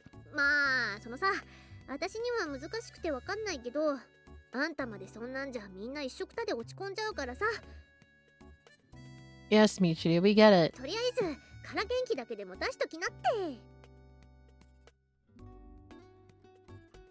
Did she just really?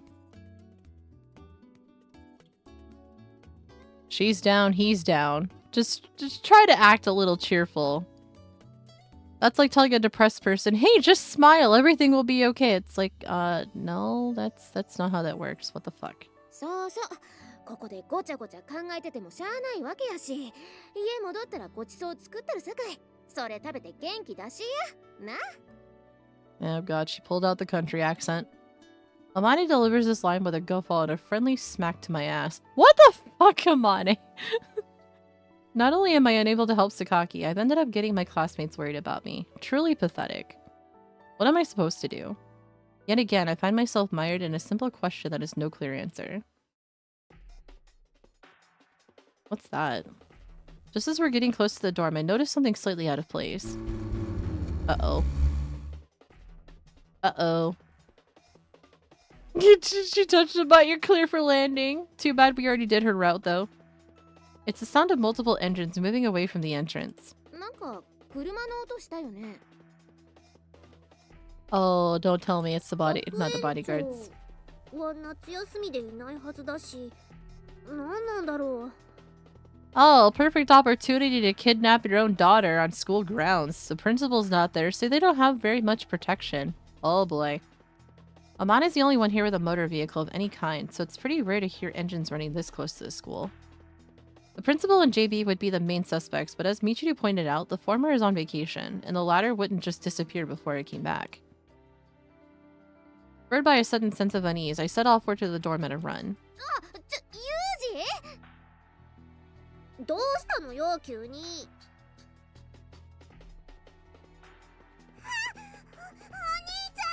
Uh-oh. Hey, listen. Oh, we got ad break here in about 2 minutes and 55 seconds, chat. The instant I open the dorm's front door, Makina comes running up to me. What happened, Makina?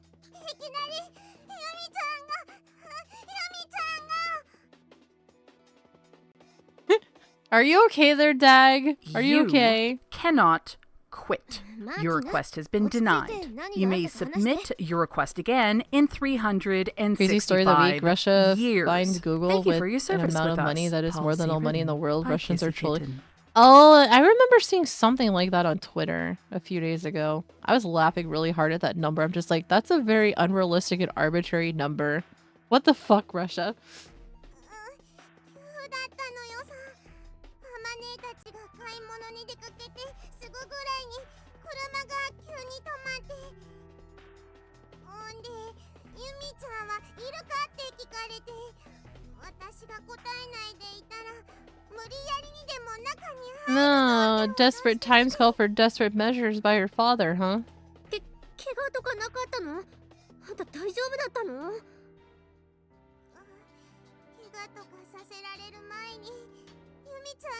Google probably won't pay any attention, right? Sakaki came out? Makina nods repeatedly.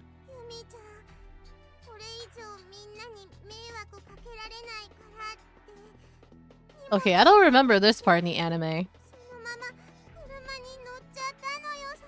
You have like 20 decillion because some Russian channels were blocked on YouTube? Yeah, that's what it was. Yep. どこ行くかとか言ってなかった？ This time, the girl slowly shakes her head from side to side. 一言も言わなかったのよさ。みんな黙ったままですごく怖かったの。そっか、よしよし。 Amane hugs the anxious-looking Makina close and begins to lightly stroke her head. ユージ、どうしたの？顔怖い。 Might not even look at them? Yeah. Michiru looks up at me, uneasiness in her eyes. Oh my god, Atlex, why? Why? Not the skibby hawk I don't get it. The fucking brain rot online now kills me. You went with them voluntarily? Is this really what you want, Sakaki? An image of Sakaki's desolate expression on the night she dismissed me floats to the surface of my mind. A message? An electronic chime from my cell phone temporarily interrupts my line of thoughts. Sakaki, When I read those lines, the face that flashes before my eyes don't belong to Sakaki. It's the face of a woman who once spoke the same words to me over and over again. A woman who never accomplished anything, never broke free. And then a man with an angular face, reaching his hands out for me, swinging his fists mercilessly into my face. The memories seem to rise up out of the tiny LCD screen and push their way into the present. I have a response to Hawktwa Girl, but I'm not sure if chat needs the legitimately accurate information that disputes your secret. Oh my god. Yeah, on that note, our ad break is about to start here in a couple of seconds, so we're gonna step away for a quick break and put some words on stream up. I highly implore everybody else to get up, stretch, hydrate, take your meds, get a snack, do what you need to do for self-care, and we'll be back in a couple of minutes. Oh my god, fucking Hawktwa Girl over here. I hate it. She gets famous by saying something stupid. What has this world come to? Kids are brain rot. In my days I would read a manga and didn't need a video to take my attention to listen to important things. No apologizing, Dag. Anyway, we'll be back here in just a couple of minutes.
Alright, I'm back like 15 seconds early, but that's fine. What in the world is this word?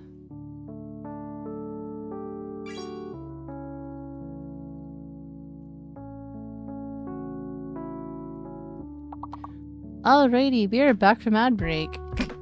And I am very much confused as to what this word is. At least the big one, that is. Let's see.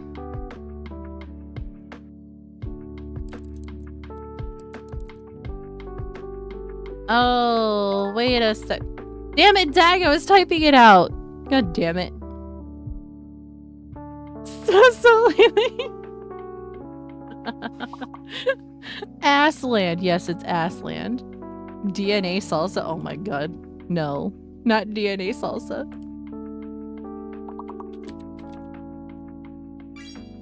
Dag, no! We're not No! Lad sandwich. Oh my god.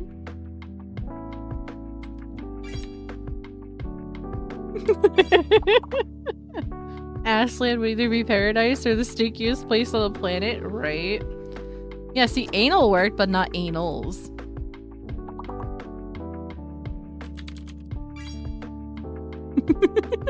It's still fucked up, though. Oh my god. Thank you for leaving a lurky, typical. I appreciate it. Hope you're doing well, friend. I mean, that's I mean, you know what, Dag?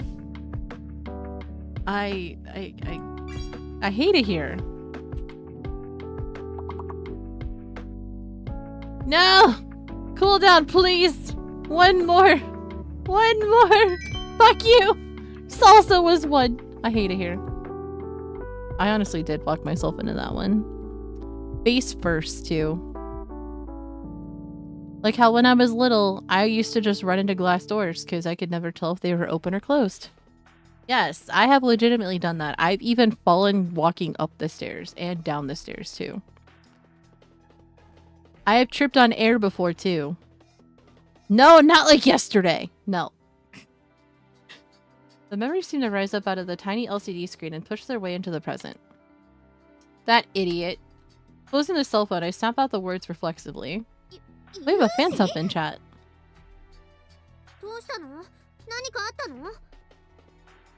Ignoring their concern, I fire off a question at Machina. Machina, what was the model and color of the cars, and how many were there? I went to a bad school for 6th grade, so my body learned to catch itself from tripping. Oh my god.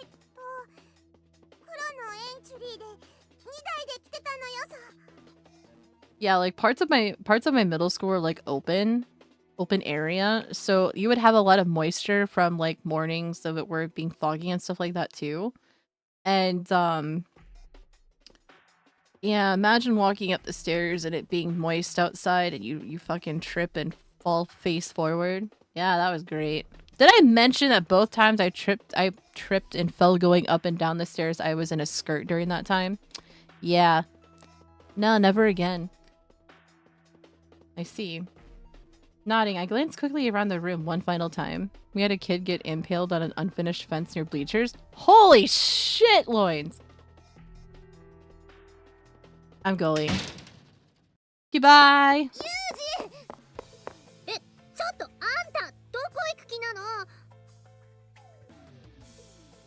That's the last thing I want to hear from you, Sakaki. I'm sick of it. I won't hesitate anymore. We've both made mistakes, but I'm not about to let us repeat them. I sprint toward the front gate as fast as I can. Shit. Why does Dag always get the freaking candies? I wanted to catch the damn thing too, and PCG's just like, no. The pair of cars carrying Sakaki already left a minute or two ago. For the moment, I need to get my hands on something I can use to pursue them. But of course, there aren't any cars conveniently lying around with the key in the ignition. Almane's motorcycle and Sambar are out of commission too. What do I do? Just as I'm running through various possibilities in my head.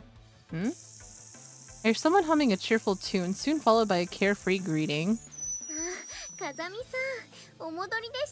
Of course it would be Sachi. Of course. Sachi's returned. On a bicycle. Oh god, he's going after them on bike now? Oh shit. Judging from the tranquil smile on her face, it seems she missed the earlier commotion entirely. Sachi, that's... Her bike is a medium-sized modern model with small tires, more than a little out of sync with the maid uniform. Sachi has... Okay, so basically, this is a massive school made for specific people with, like, certain backgrounds and stuff like that. There's currently, like, 6 students in total that attends the school, all under, circumstances. Sachi herself has a very tragic past. All of them have like some level of trauma that they've experienced throughout their lives. Sachi specifically, she lost her parents, and she was in the line of thinking that I can't lose anybody if I continue to be a good girl. So she kind of did everything everybody asked her, and then somehow ended up in a maid uniform in the process. So yeah. Yeah, basically. Not necessarily arbitrary reasons. I mean, it does make them, like, who they are as a person. But, like, when you go down each of their routes, you learn about their past and everything. But Sachi specifically, yeah, she's just like, I will not be abandoned if I'm a good girl, so I will stay that way. And the maid uniform came after. They needed to check the maid box? I know, right? Sachi lowers herself to the ground easily with a little whoopsie-daisy, then lowers the kickstand with one smooth movement of her leg. A mini velo hunt. はい、そうです。 We are, the youth of the day. Oh god, no. Why that song? An ivory-colored frame with two cute little wheels on either end. Since the tire diameter is small, it's easy to get it moving quickly. Even knew a few guys in my company with a passion for these things. ここ最近ウィーグルから Oh, hi, Ulo. メールが届いてまして、それで思い切って買ってしまった次第です。 I hate you, VG. Why do you do this? Somewhere between subpar and passable? I don't know about that, though. ウィーグルというのはイギリスの通販 Madels? God damn it, Ninja, why? ご存知ですか？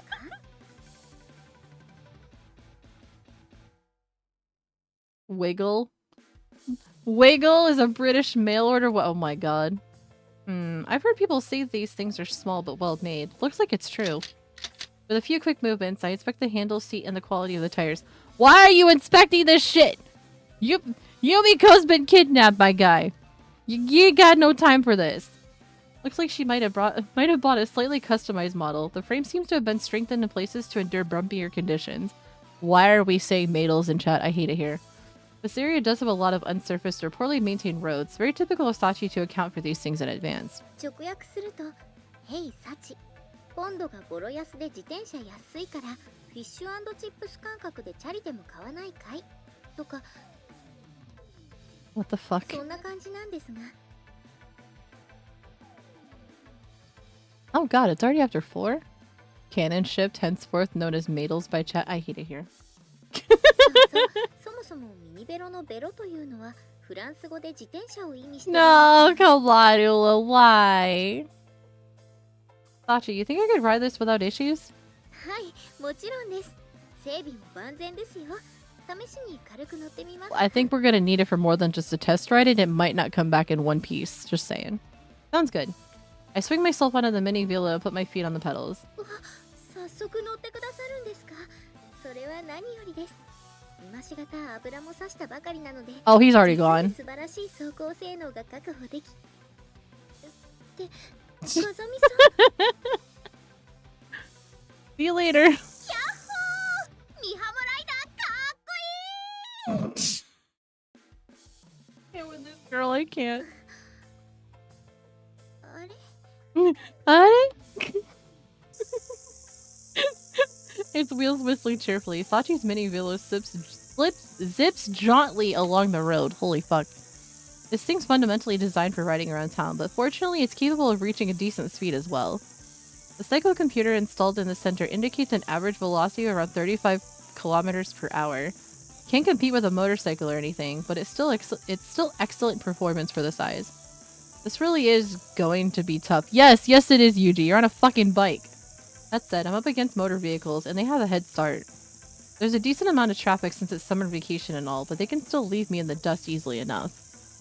I'm not going to get anywhere at this rate. Fortunately, they're traveling on a winding, narrow prefectural road of the sort you'll often find on this type of small peninsula. Like any car according to Golden White, right? Country roads present their own opportunities for the experienced rider. With a little skill and luck, it might be possible to catch them even riding a mini velo with a maximum speed of 50 kilometers per hour. No, I can't. I'm not a good girl. What do you mean? Assuming that the cars are headed for the metropolitan area, the entrance to the toll road 15 kilometers ahead will probably be my last chance to catch them. Japanese maid cafes are amazing. I've always wanted to go to one. Any further than that, the bicycle just won't be enough. Alright. I feel bad for Sachi, but I'm going to have to treat this thing a little roughly. By a little, you mean it's probably, like I said, it's probably not going to come back in one freaking piece at this point. Leaning heavily to the right, I turn the bicycle onto a farm road that leads to a nearby mountain. The tires crunch through rough pebbles. My whole body is jolted by small impacts running up through the frame. To dress up as Rema Ram, then go to one? Oh my god. Soon I'm surrounded by... I am too tall for that! I am too tall for that! He's about to become the dog who catches the car. See, with Yuji specifically being the protagonist of the whole like visual novel, he has experience in the military. He also works for a company where he is forced to do like assassinations and stuff like that. So he has experience in doing these things. So he's kind of like superhuman in a way. It's crazy. Soon I'm surrounded by forest. The trail ahead is one of the more blatant examples of a bad road you're ever likely to see. Still, I push forward without hesitating. Yeah, car versus person? Yeah. Superhero static shot, goddammit, BG. Within seconds, leaves and branches are slapping heavily against my face and arms from all sides. I'd been prepared for a badly maintained road from the start, but this almost exceeds my expectations. Truly terrible conditions. I'm imagining Mandel's in a French maid costume now, and since she looks exactly like Maka Albarn, the top is baggy and god damn it, I do not look like her! This region was once used as an army maneuvering ground. Wouldn't surprise me if this thing dates back to those days. The designers clearly weren't interested in ensuring a pleasant or easy ride. You are to me, so that's that. God damn it! I just realized what you said, Ninja. Dang it! It's impossible to avoid catching the tires on the natural holes and rocks that litter the path. I struggle along as best I can, using the handles and my own weight to avoid the worst obstacles. Clever enough that she just hid in a trash can to spite us? I mean, yes, I probably would. Still, no matter how skillfully I ride, my speed keeps falling. My feelings of impatience are giving way to outright frustration. Me with anything that I do. God damn it. Even so, this is a definite shortcut. Cutting straight through will get me to my objective much more quickly than following that meandering road around and around. Lowering my head, I pump the pedals as fast as possible, warding off branches with one hand when necessary. The slope of the road begins to grow slightly easier. Eventually, the overhanging trees begin to thin out as well. Can we stop with like the freaking rain and shit? Or just like the leaves? And suddenly, my field of vision expands dramatically. Seems I've reached the summit of this foothill. The trail's increasingly level underneath me, and it's less of a challenge to move the pedals. Trash bag maid outfit? Oh my god. Best of all, the practically non-existent road finally changes to something more worthy of the name. Alright, there you are. I catch a glimpse of two black sedans on the prefectural road stretching out below. Cars like that aren't common around here, and they're exactly as Makina described them. Sakaki has to be in one or the other. He's just going for a casual stroll, right, chat? This is casual. Then again, maybe she fills up the top with her own brand of underwear bra. Madels for him. Ulo, that just instinctively made me look down and sit back and become depressed, because, no. No. Now it's just a question of catching up, I guess. That winding road they're following only continues for another 7 kilometers or so. I've got to somehow get ahead of them and set up an ambush before they get off. I mean, yeah, you're not wrong. Doesn't help that I don't know exactly where they're going. The city's my best guess, and since they're on this road, I can speculate they're trying to take the highway, but I have no proof. If they take a different route, I'm SOL either way. At this point, I realize that the cell phone in my breast pocket is vibrating. Amane? 8 missed calls. They must have been startled by that sudden exit. Could always just fill her in later, but I feel bad to make them worry too much. I decided to answer the call. That you, Amane? I think you're aware, but I'm sort of in the middle of something. Let's talk later.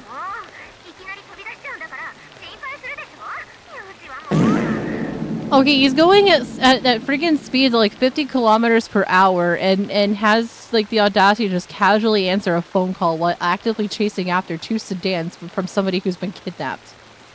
Yeah, just a casual stroll of the neighborhood, huh? Sorry about that. I'll get in touch once things have calmed down a little. I know this is the wrong timeline, but please, I need to... What? Look, I'm trying to follow the cars in question. Don't really have time to...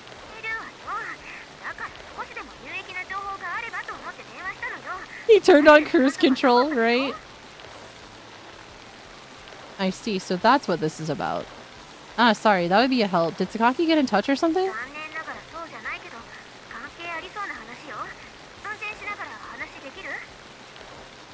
Not perfectly, but we should be able to hold a conversation. What's this information?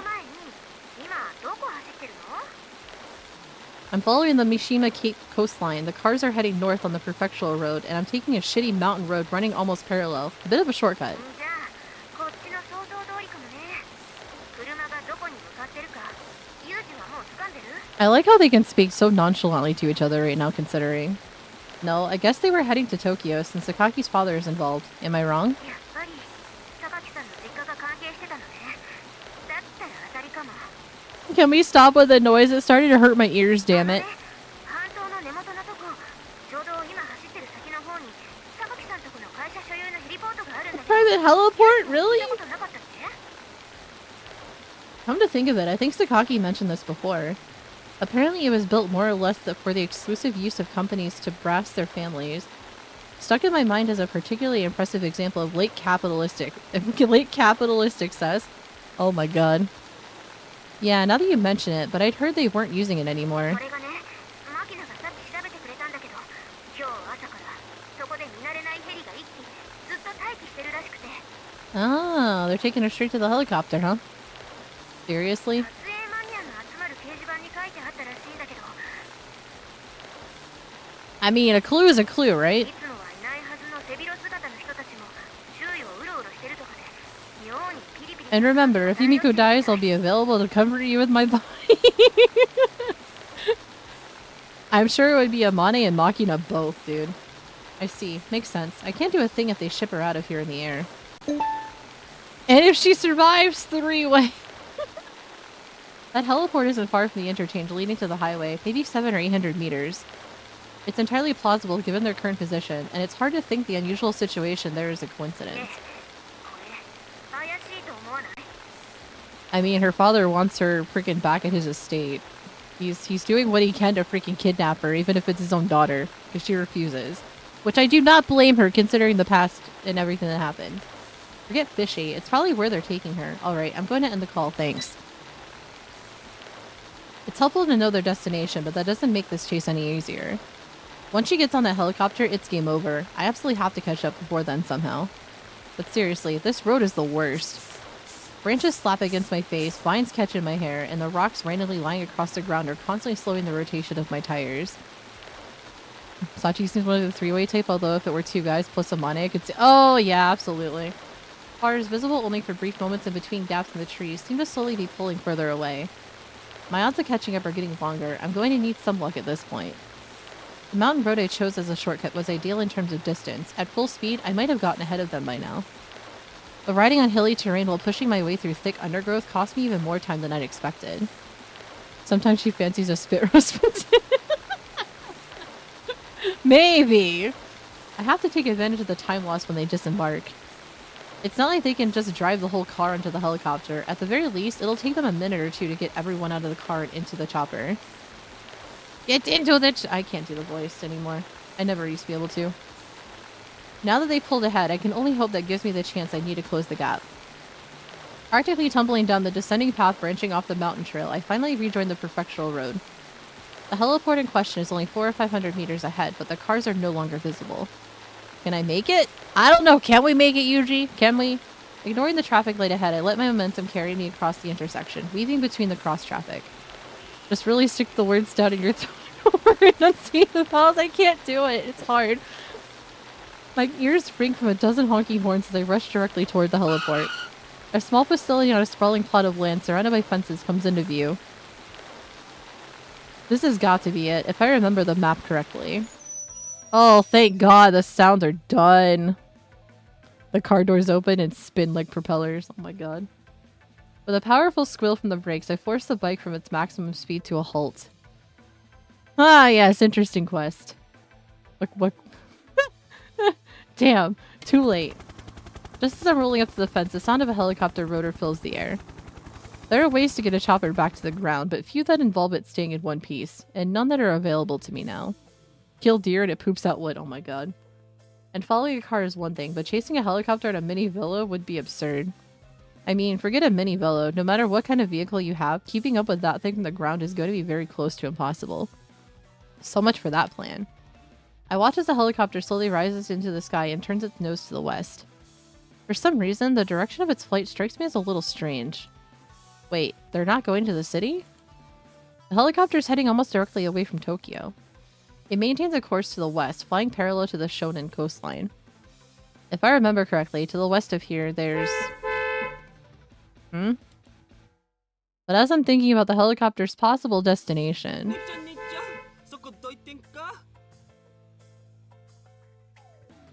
Blonde man... Oh my god. A completely out-of-place Kansai drawl rings out in the dry summer air.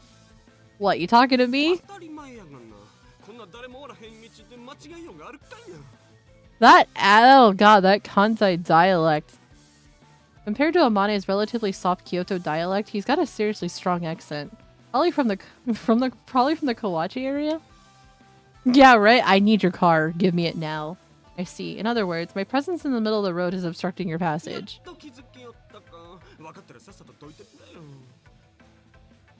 He's got a dome of hair bleached such a blinding blonde that even Michi would bow down, and a sharp beak nose that actually works for him somehow. Expensive clothes, too. About the last guy you'd expect to have such a thick drawl. Character redesign might be in order. But that blonde hair isn't the only thing that clashes with the Kansai accent.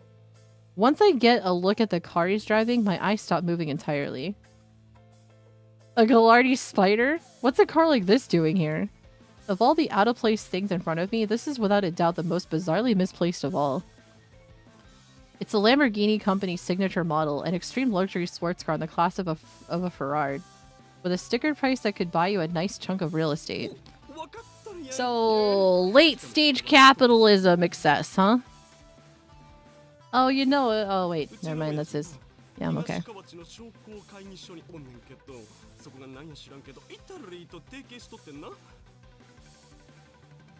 What the fuck? I hate rich people.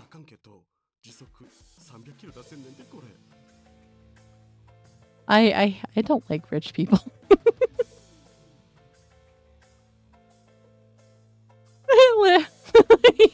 God damn it, BG. You don't say.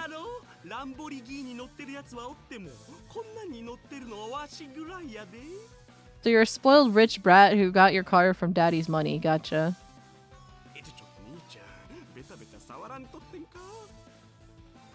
Yeah, right. He's like touching the car, just looking right at. Just let me just commit a felony here real quick. Okay, bye. Yeah, this thing's about as fast as they come. It's seriously hard to believe I'm seeing a car like this in Japan.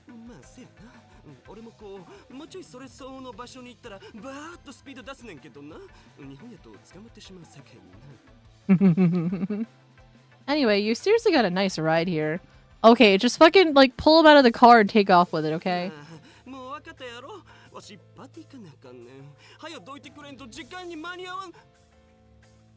Leaning in close to the man's beak nose, I speak in a very deliberate tone of voice. A very nice ride.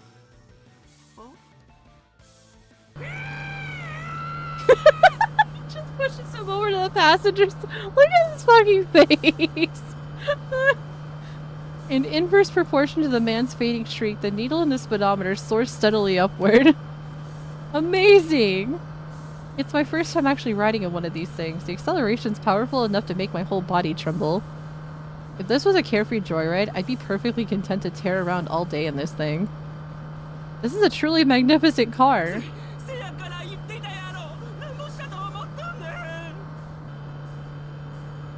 You know, I imagine him looking like more doofy, but he looks like a fucking nerd.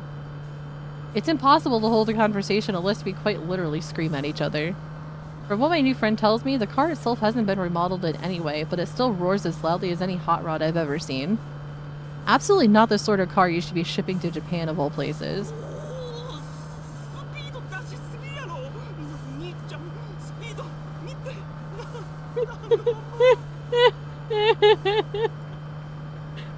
Puttering around town doing the speed limit and a monster like this would just be disrespectful, don't you think? Nothing better than going for a quick joyride inside of a Lamborghini while the freaking owner who's just like just sitting in the passenger seat freaking out thinking his life is on the line. As the man's pressed back into his seat by the G-force, his attempt at speech slurs incoherently into a high-pitched little shriek. In the sky ahead, the helicopter continues its calm journey west along the coast. Maybe the wind's a little rough today. For whatever reason, it's flying at a pretty relaxed pace. Hasn't been getting too far ahead of us. Too polite to throw the guy out of the car. I mean, right? I would have just thrown his ass out of the car and be like, okay, bye. I'm just borrowing your car for a few minutes. Of course, that'd still be completely impossible without this absolute beast of a car, but...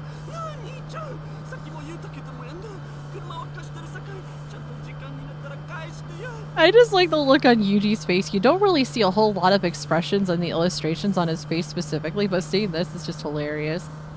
Yeah, right? He totally just ditched Sachi's bike. That he probably fucked up in the process going through that underbrush.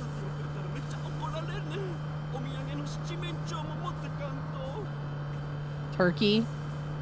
Who the hell brings turkey back from a freaking trip? I see. Wouldn't do to show up late to a party, I suppose.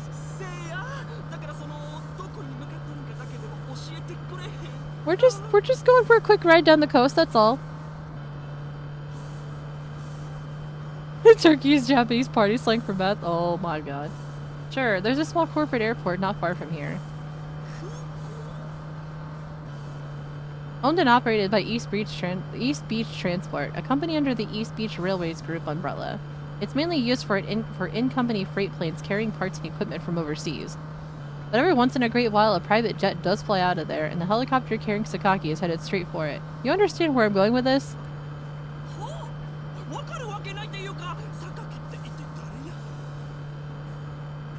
Once that airplane takes off, it's going to become very close to impossible for me to help Sakaki. I know, right? Okay, sir, thank you. I'd probably ship her off to some foreign school if I was in his shoes. There's always a risk of information leaking if you hide her in Japan. But that risk gets a lot smaller overseas. I like how he's still continuing to talk about this while this guy's just freaking out.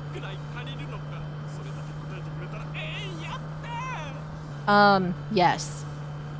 Bro's really just mental diarrhea the person you I know, right? Right. Sorry. We should be there in less than 20 minutes at this pace. Just tough it out for a while. Because you happen to have a very expensive car that can go very, very fast speeds, so it was convenient. The helicopter seems to have increased its speed ever so slightly. It's very gradual, but I think they're starting to increase the distance between us. I'm going to pick up the pace a little. How much faster can you go? Holy shit! Don't talk, you'll bite your tongue. The instant we turn onto a straight stretch of road, I press the gas pedal to the floor. Oh my god, this is crazy. Hi. Hi. ありがとうございます。先生のご紹介でしたら、 Can we all sit here and agree that Sakaki's father here has a very punchable face, right? はい。娘も本格的に英語を学びたいと前々から言って Oh, おり you ま want to した ship her の off to で。 America, huh? もちろんです。門間さんの件も含めまして、近々そちらにもお伺いしようかと思っておりまして。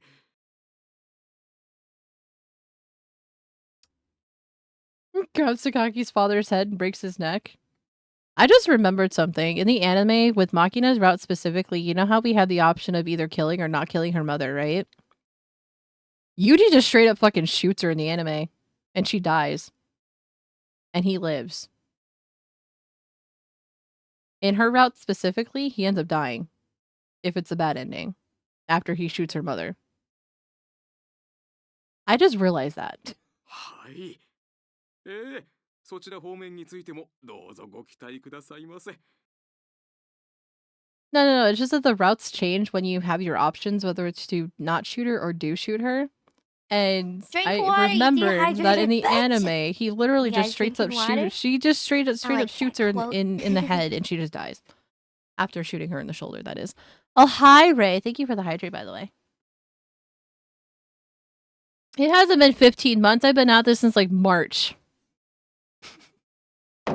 God damn it. And yes, Dag, this is the last route of the visual novel, so.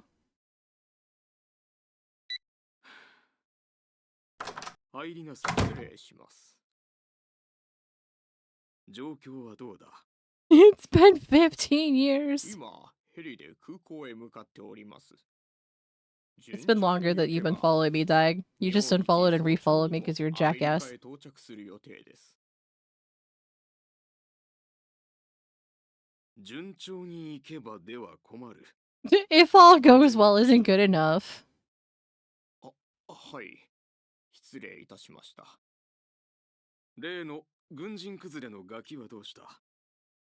Oh, you know, he's just riding casually in a Lamborghini, going massive, like 300 kilometers per hour. Actually, no, not 300. He's going at a very fast speed, though. 由美子様をお連れするときも姿は一切見えませんでした。おそらくは陸将補の命令で Nobody ordered him to do anything. Y'all are dumb. Y'all are dumb for thinking he would back off like that. Chief Secretary, please excuse me. A young man walked into the building 2 minutes ago and has killed 37 guards on his way to this office. そうか。油断はしないようにな。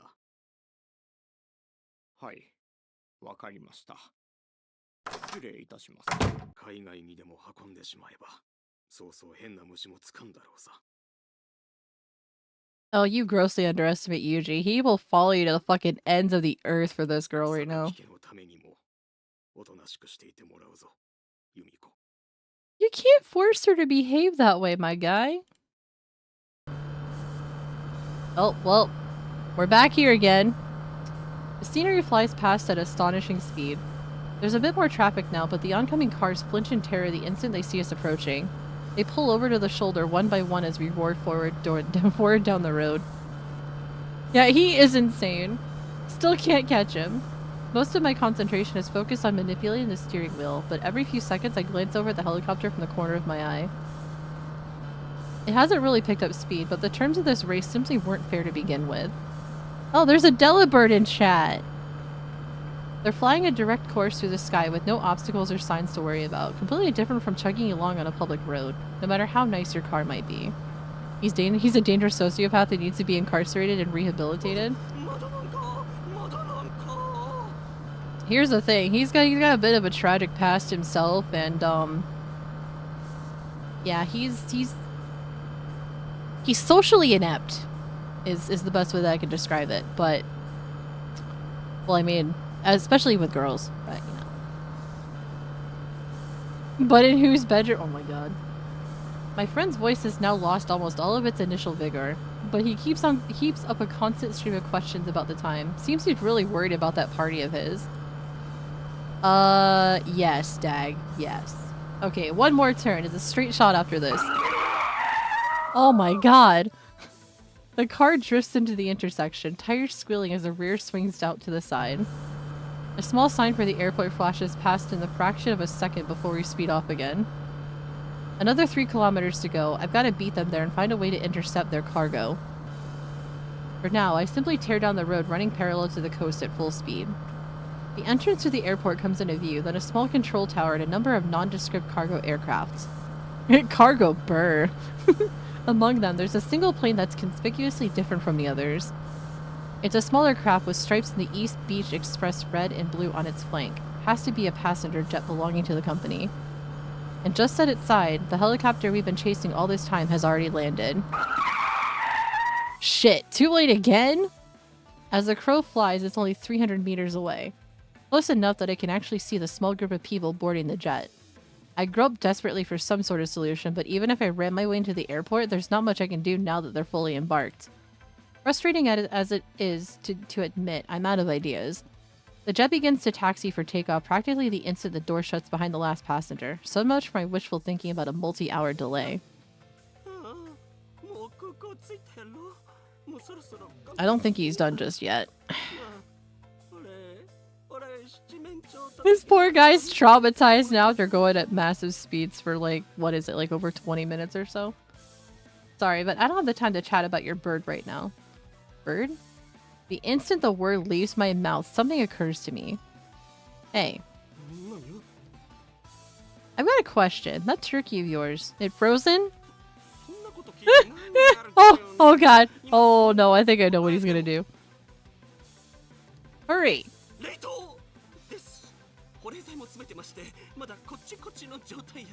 Is he about to fucking launch a turkey at a fucking... Oh my god.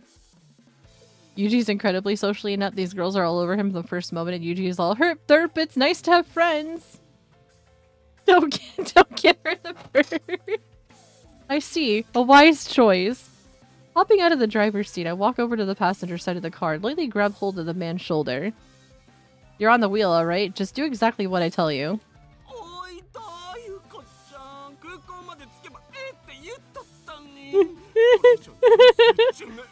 I did not know about this. A fucking turkey of all things. This time I lean down and bellow into his ear. Hurry up! Bleep! My bird. Makina literally has to tell him to shut up and fuck her. I mean, you're not wrong. お父様よりお聞きかとは思いますが、このまま冬季はアメリカに向かいます。アメリカ？はい。お聞きではありませんでしたか？ No, nobody tells her anything. Hello? なるほど。厄介払いにはちょうど良さそうな場所ね。Poor Yumiko. 後ほど資料をご用意いたします。お疲れでしょうし、お休みになられた後にでもお目を通していただければと。わかりました。What the fuck? The car smashes through the thin fence separating the airport from the public road with a satisfying crunch. No, I've never heard you a turkey call. Aiming for the runway where the jet's already in position for takeoff, we charge forward at maximum speed.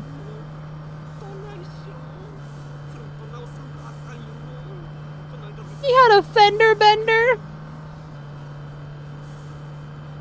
Alright, line her up right beside that jet. After that, just hold steady and keep the accelerator to the floor. I mean... maybe. While shouting instructions to my good friend, I retrieve a large flashy box from the back seat. Oh, is he gonna... okay, I think I know where he's gonna throw it into.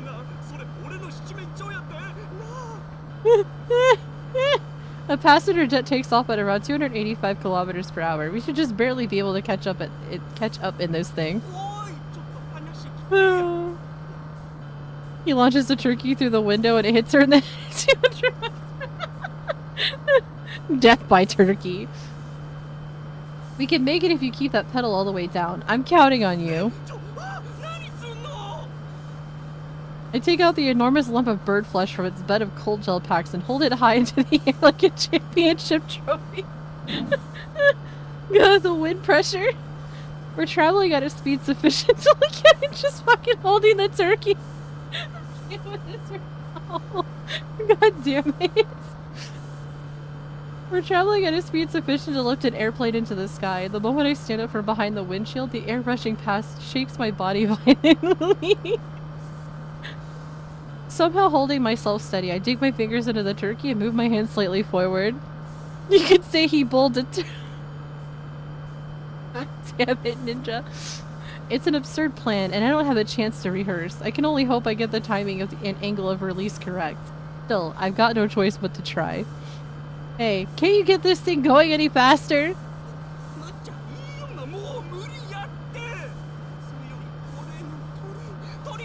He's throwing about the fucking turkey! It won't be possible to catch up if the plane hits V1 speed. We've got to make it before then. Alright, good. Keep going like this. The car slips out from under the engine and begins to push slightly ahead. Carefully watching the distance, I wait for the right moment. Another 5 seconds. 4, 3, 2, now! Throwing both arms up with all my might, I fling the cold lump into the air and let the wind carry it back. The turkey soars majestically into the sky and then instantly captured by the powerful suction of the intake curves towards the engine. I'm fucking crying from laughing over this whole scene. I did not know about this, but a fucking frozen turkey. Well, time to make emergency landings and preparations. I mean, a frozen bird strike, but yes, it was a bird strike.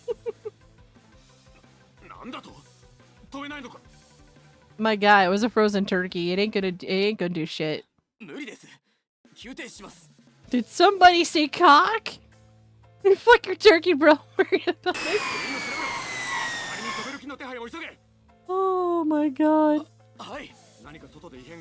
Oh, I'm over here crying from laughing. Holy shit, I was not anticipating Yuji coming across something like this and throwing a fucking frozen turkey into the back of a freaking jet until it hits the engine and forces them to stop. Oh my god. I mean, once the frozen turkey came into play, I knew he was doing that in a sense, but I'm just like, God damn, he really isn't going to do it, is he? And he in fact did. Why else would he have a frozen turkey in his pocket? He took it off the guy who had it in a cooler in the back. Welcome back, high tech. As soon as he asked about the turkey, I was like, we have jumped the turkey. Oh my god. You won't be taking a look anytime soon because your ass is about to be knocked out. Oh, you know, just a casual day on the strip. Trying to fly a jet and you know, a bird hit the engine. Is that a turkey in your pocket, or are you just trying to save me? He was talking to Amane. He always has a frozen turkey in his pocket when he talks to Amane. She's sitting at the very back of the 20-seat cabin, crouching as if to hide herself. Her frightened expression changes to one of stunned astonishment the moment our eyes meet.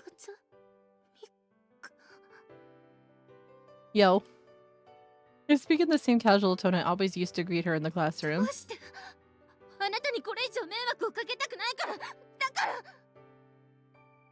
Before Sakaki can continue, I snap open my cell phone and show her the screen. Yeah. She'd probably intended it to be her goodbye. But instead, those words brought me here. Again with the I'm sorry, huh? Wow, I feel like I feel it. I get told that all the time. I told you not to say that anymore, didn't I? Sakaki's bewildered expression crumples. All of a sudden, she's on the verge of breaking down. God damn it. See, this is why I've said since the very beginning, I see a lot of myself with these girls, especially with like certain like personality quirks and stuff like that. Especially when it comes to this with over apologizing.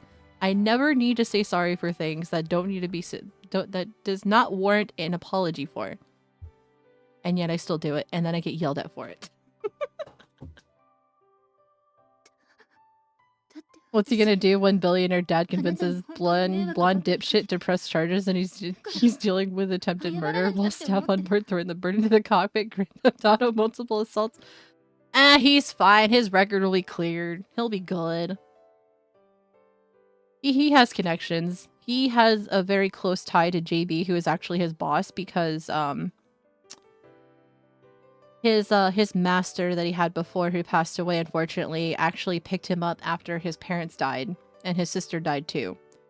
So she took him in and raised him as her own and passed away, and JB took over in a sense after she passed away and recruited him to the company that she works for, and also was like overseas in the military. So that's why he has like so much experience and stuff like this.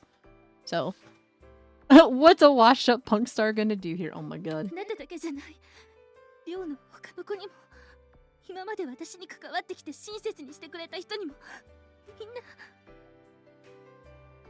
Yuji has dealt with worse than that. Frothing. He's a professional assassin, exactly. Little by little, her eyes fill with tears. Her voice quavers as she wipes them away with her hands. No, he isn't on a job, but he does have the experience. You're going nowhere. You owe me 2 kids. After that, I'm gone. The most romantic thing you can say right now. In that case, keep going until you can repay them properly. Nobody wants your apologies, alright? Try gratitude instead. That's right. With a nod to Sakaki, I slowly moved my hand off the seat and extended forward. Once when I was at absolute rock bottom, my master reached out a hand to me. And now, imitating her as best I can, I reach out to Sakaki. Sakaki observes my outstretched hand uncertainly. With eyes still full of hesitation, she looks up to me. You're right here, Sakaki Yumiko. I can see you just fine. Come with me. For years, she's refused to acknowledge the girl in the mirror as anything but a character in a play. Shrinking back from the world, she'd lost her place in it entirely. And so, I begin with a simple affirmation of her existence. I'll get you out of here, I'll hold you up until you can walk, and I'll speak until you find your voice. Don't dance on anyone's strings. You can live your life however you want. I came here to show you how. So essentially, like, this entire visual novel is going down routes with specific Drink girls water, and him you basically dehydrated going, I bitch." can fix her. You guys drinking water? Thank you for the hydrate I posture like check that and stretch. quote. In Makina's timeline, he straight up defies the company. Yuji, Ken, and Will flee the country, adopt new identities with Yumiko, and occasionally murder the assassins sent to find. That's exactly what he's intended to do. It's like, yeah, he has the cushiness of his job, and he doesn't necessarily like it because he has to kill people and do what he has to do. Yeah, he's basically a bulletproof protagonist who's like this fucking like superhero. Yeah. With the mindset of whatever girl like falls for me, I can just like he just has the mindset of I can fix her. Not quite. I want us to search for an answer. Sakaki Yumiko is a daughter of the Sakaki family. She's also, first and foremost, a human being. In the course of a life filled with painful events completely beyond her control, she very nearly lost sight of that, but it's an absolute fact. Right now, this girl's lost the ability to live on her own terms. So until she can find her answer, I'll just have to keep her safe. Now that I've made that decision, I'm not going to back down, no matter what comes next, even if my own country comes after me. He's a complete goober socially, but he's an action hero. Yeah, essentially. Let's go, Yumiko. Sakaki reacts strongly to that word. I haven't used her name since the day we reached our first wary truce. Today, I'm breaking that seal. It's the clearest way I have to demonstrate how I see her now. We have a Sandy Gaston chat. Come on, Yumiko. I bring my hand still closer. I think she understands. I'm not talking to the daughter of a railroad tycoon or an antisocial problem child. I'm talking to a fellow human being. And because she understands, her face grows all the more uncertain. A part of her is questioning whether she deserves this. Yumiko. Instead of saying, it's alright, I call out her name and push my hand forward. Sakaki's breath catches in her throat. She moves her mouth slightly without producing a sound, as if to practice, and then, somewhat hesitantly, she speaks. Oh, this poor girl. Yes. Yeah, it does go everywhere. Cannibalism, international espionage, absolutely ludicrous amounts of sex, a downright panoply of psychosis-level emotional scars, and mental health. Mental illness. It explores a lot of things. Yumiko nods and takes my hand. At first, it's a gentle, hesitant touch, but soon her grip grows firm. I clasp her hand tightly in return and draw her up out of her seat. Hold up. Let's reality check his logic here. He's deciding it's better for her to spend an undefined amount of time on the run under constant physical threat versus 3 years in America. She's like, actually, no. No, she's not 15. I think she's like 17, 18. I know actually, no. She's basically like a junior and senior, like junior senior in high school. Whereas Yuji, he's a senior. Amane got held back. So she's 19 at the time. Which would make her the oldest one. If anything, it's Makina and Michiru that are the two youngest. Sachi is around the same age, we give or take like 1 year. So, yeah.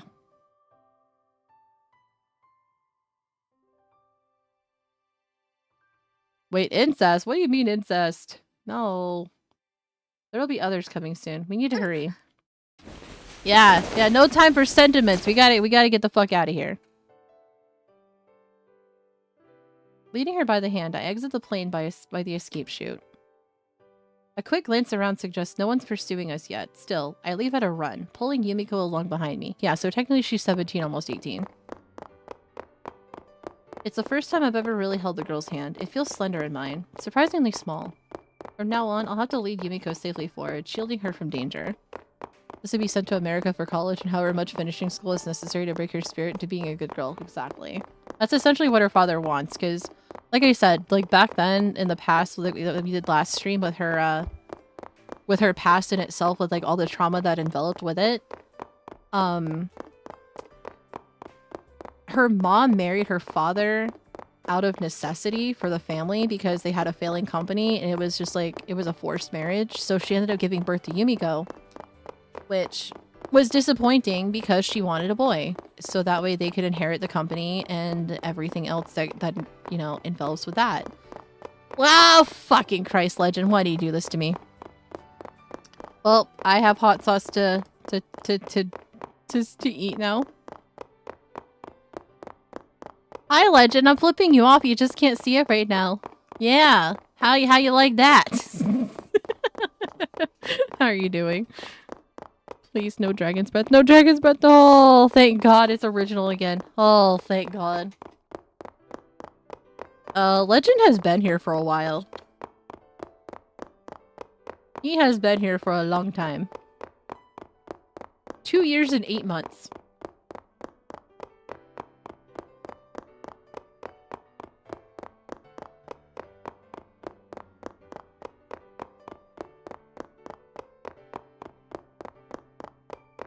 Ooh!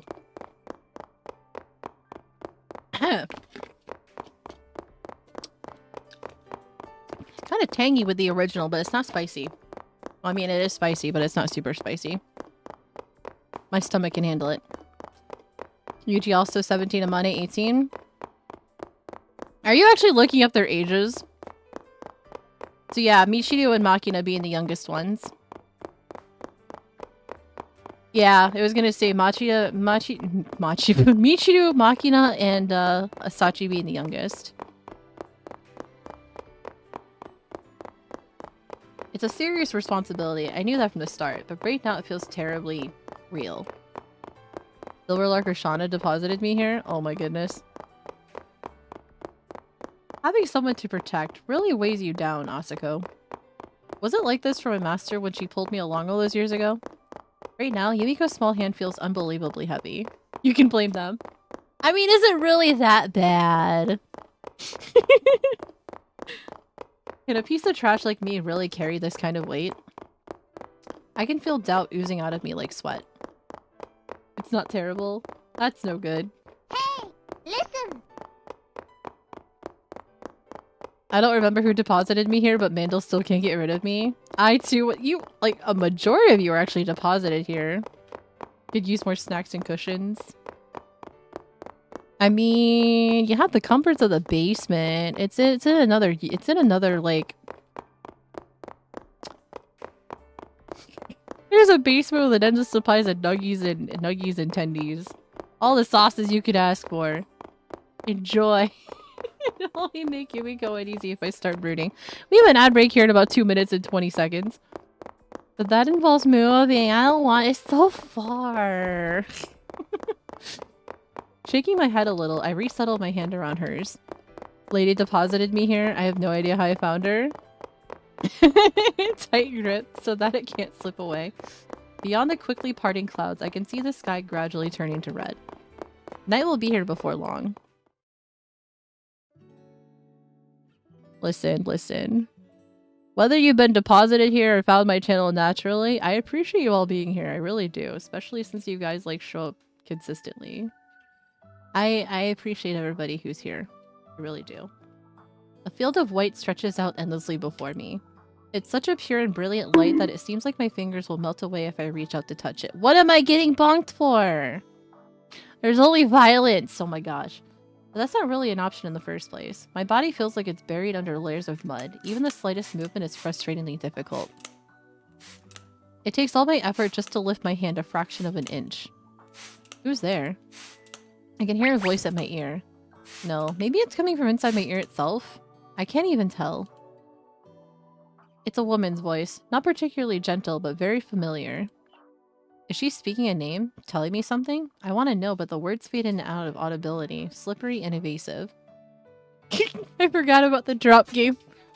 Ah. You gonna land in there this time, Ulo?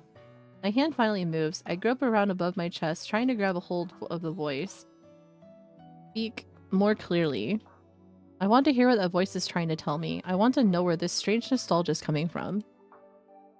But soon enough, I find my hand mired in the mud once more. Maybe it was wrong of me to try in the first place. Stabby rip, stab, stab. Maybe. I don't deserve to hear those words. Oh shit. A shout from overhead A shout from overhead breaks forcibly into the dream. The field of white in front of me gradually takes on shades of blue. I try to move my hand to shield my eyes from a dazzling spot. Oh no. A spot of light, but there's something soft on top of my body that gets in the way. What is this? As I pull the lump of cloth off me and examine it through bleary eyes, the man standing over me takes a cigarette from his mouth and answers in a slightly exasperated tone of voice.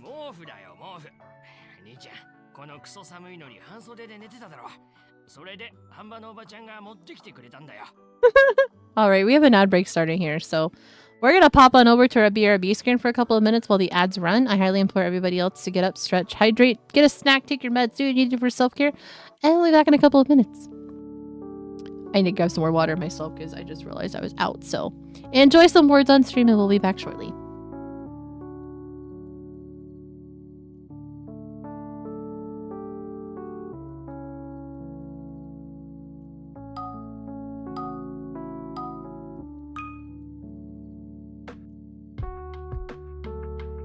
Alright, Ula, thanks for stopping by. Hope you enjoy. Or at least try to. But yes, I'll be right back.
Alrighty, we're back. Sorry about that.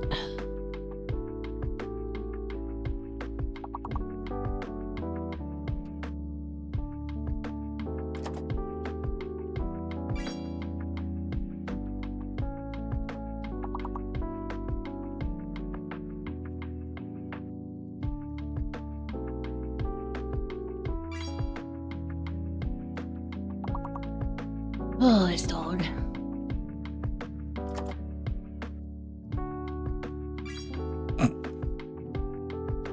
I tell him to stop sucking on his paw and he looks right up at me like I've committed a crime. Okay.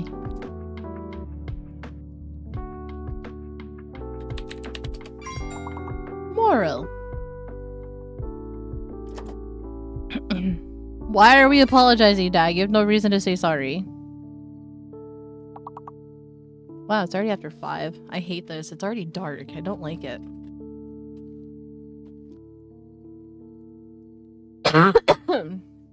Oh, excuse me.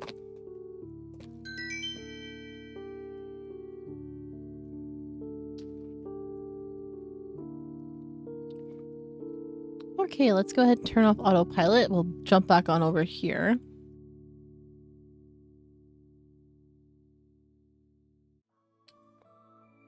Well, maybe you'll see. We'll see. Should I be afraid, Doug? What did you do? Chat. Dag's speaking cryptically and I don't trust it.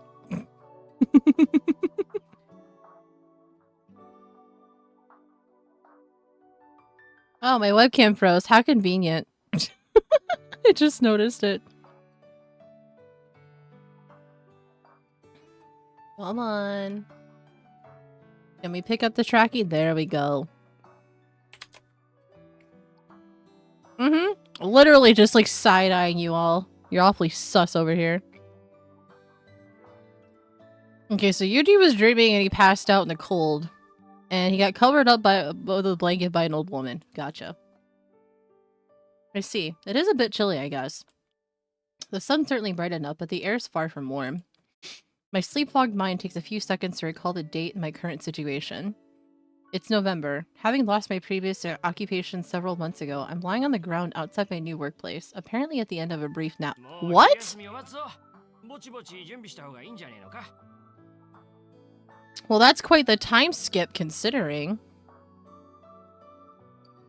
Right, my apologies. The worker stubs out his cigarette in an ashtray nearby and smiles wryly down at me.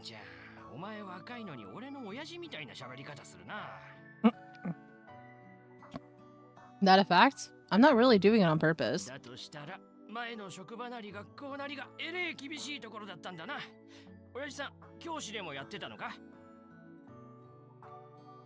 No, nothing like that, but the person who raised me was a little unique.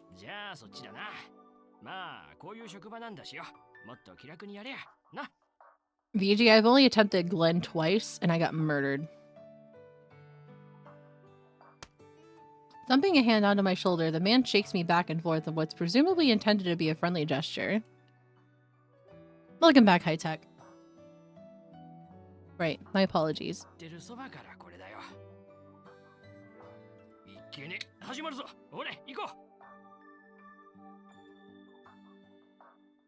Actually need healer or glyphs or both? Yeah. I grab the helmet laying at my side and head for the site at a jog. The sun, already falling lower in the sky, gently warms my back.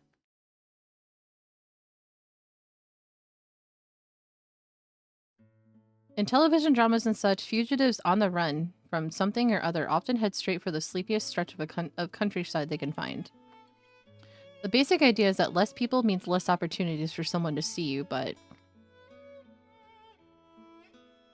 I mean, out of all, like, the freaking heroes, Merlin's the only one who has, like, any form of personality to him. I find the rest to be very boring. 9 times out of 10, that's a downright terrible strategy. An outsider suddenly showing up in a tiny, close-knit community stands out like the proverbial sore thumb. As anyone who's read a decently plotted mystery novel can tell you, hide a leaf among leaves and a corpse among corpses. And when you're looking for a place with a high population that offers convenient opportunities for under-the-table employment, the metropolitan area is the obvious choice. Welcome back, High Tech. I hope your headache goes away soon. When you're hiding a person, do it among people. That's one lesson I learned, not from my master, but through painful personal experience. The day's work finished up right on schedule. I walked the road home at a steady pace, a bag of deep-fried food from one of my new co-workers dangling from one hand. This town, about an hour by train from the heart of Tokyo, used to be one of the old-school red-light districts back in the day. Even now that it's been cleaned up, the atmosphere's still a little on the seedy side. Anybody would get lost on their first trip through this warren of narrow streets and tangled alleyways. Not the most convenient town to lead a normal life in, but right now, it's exactly what we need. Nothing seems off today either. With small movements of my eyes, I observe the appearances and behavior of the people around me. Apart from checking for possible surveillance personnel, I'm looking for changes in the neighborhood shops and restaurants. Anything even slightly different from yesterday warrants careful scrutiny. Although it's pure habit by now, this still involves a good deal of mental focus and emotional strain. Honestly pretty rough when I'm coming home physically exhausted from a long day of manual labor. Still, letting down my guard isn't an option. We're tucked away pretty discreetly here, but there are definitely people looking for us, and a single coincidence can completely overturn the status quo. Quietly repeating that fact to myself, I take yet another look around. I overlap my memorized image from yesterday with the street before my eyes and compared the two carefully. About 15 minutes walking distance from the station, I slip through a pair of alleyways, then enter a small apartment building. There are more straightforward routes home, but I've been deliberately taking a tangled path to make my life a little harder for anyone who tries to follow. After a slow, watchful climb up the stairs, I unlock the door marked 203 and enter the room. I'm back. All quiet today as well? When I open the door, I'm immediately greeted by a relieved face.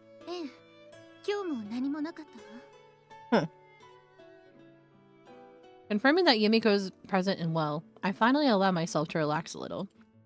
Alright, good to hear. Taking off my shoes, I hand over the sack with the fried food. Got another present from Sawai-san. Can you get out the plates? Wow, fucking words today!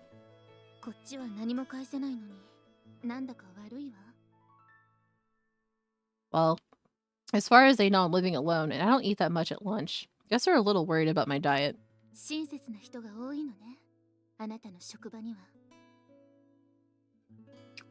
They're a little on the rough side, but yeah, you aren't wrong. After leaving my bag on the floor, I head for the kitchen area. I'll warm it up and throw something together. The cold water falling onto my hands feels like a sign of the changing seasons. Autumn may linger a while longer by the calendar, but soon it'll be winter in all but name. That you, Amane? Yeah, I got Sakaki out of there. Sorry about the hassle. I'll be getting in touch again at some point, but I had Sakaki throw her cell away. Keep in mind we won't be able to answer calls from your end for the moment. Also, tell Sachi I'm sorry about the bike. I'll compensate her as soon as I get the chance. Alright, hanging up now.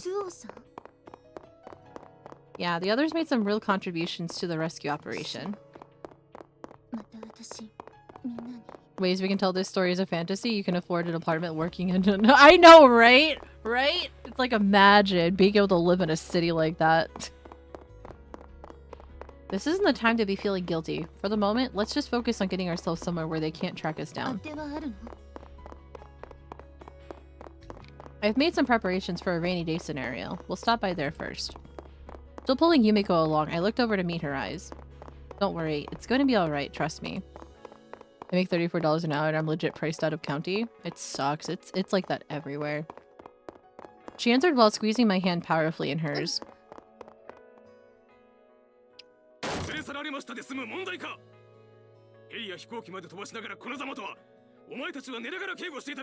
It's like so many people I know that are still living at home or have to live with like their significant others on top of roommates because they cannot like easily afford to pay their rent and everything without like worrying. So yeah, it's fucking rough out there, dude.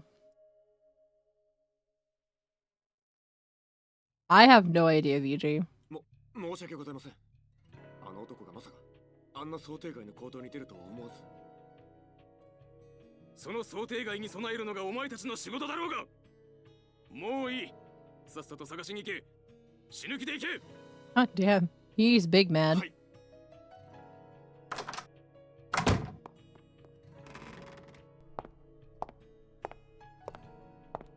一体どうなってるんだ。あなたたちの組織は。申し訳ございません。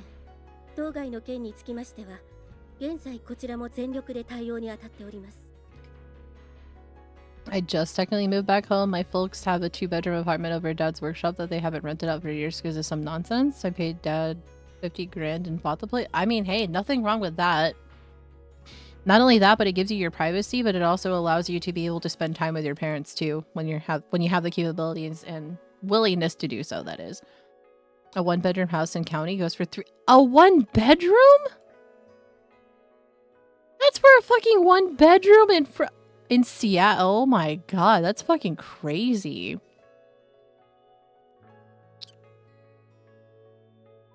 God, and I thought New York was bad. Jeez. 300k isn't enough for a 2-story home here. More or less, 300k would get you at least a 2-bedroom, 1-bathroom here.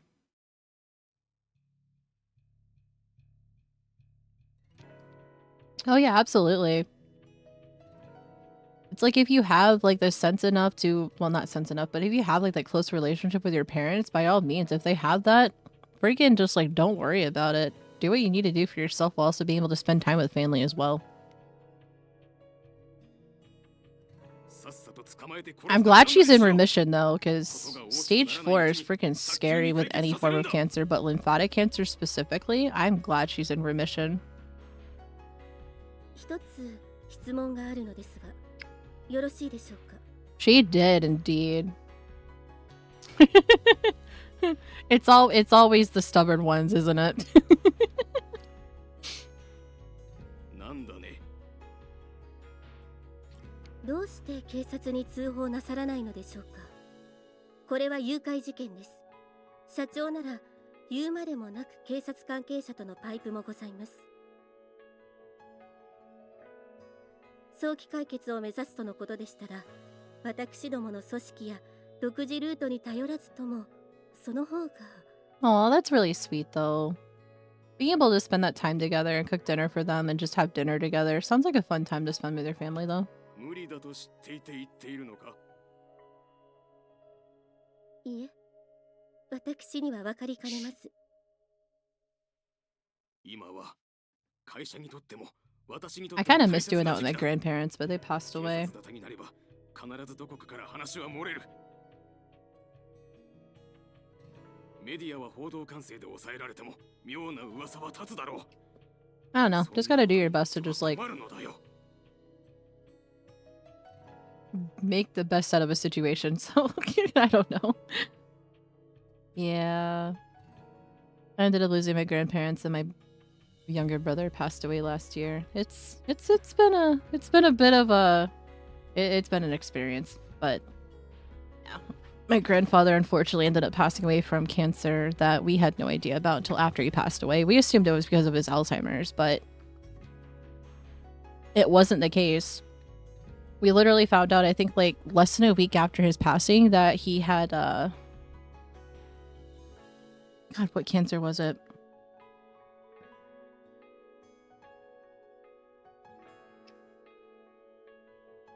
What's that one specific cancer that men can get? I can't remember the name of it. It's like, it's slipping my mind right now. Prostate. That's what it was. Yeah. He had prostate cancer and we had no idea about it. Yeah. His oncologist never contacted his primary, so we didn't know about it. My grandmother had called and, you know, let them know what happened with him passing away and everything, and they're just like, oh yeah, cancer will do that to you. And we're just like, wait, what? Cancer? What are you talking about? I thought we passed away from Alzheimer's disease. It's like, oh no, he had prostate cancer. And we're just like, excuse me? Isn't this kind of medical malpractice for not contacting somebody's primary care physician to let them know? Hello?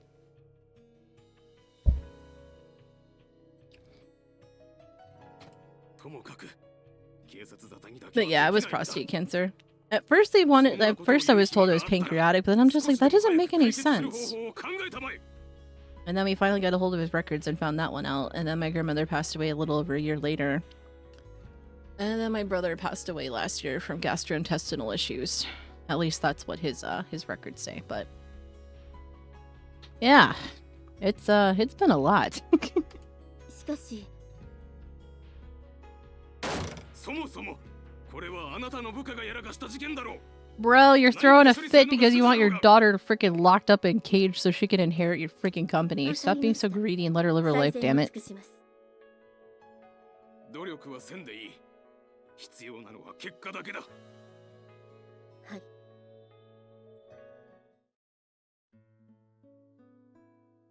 Our very modest dinner for the day consists of the deep fried food I brought home from work, with sides of boiled spinach and miso soup. Ooh, that sounds good. I want some miso soup now.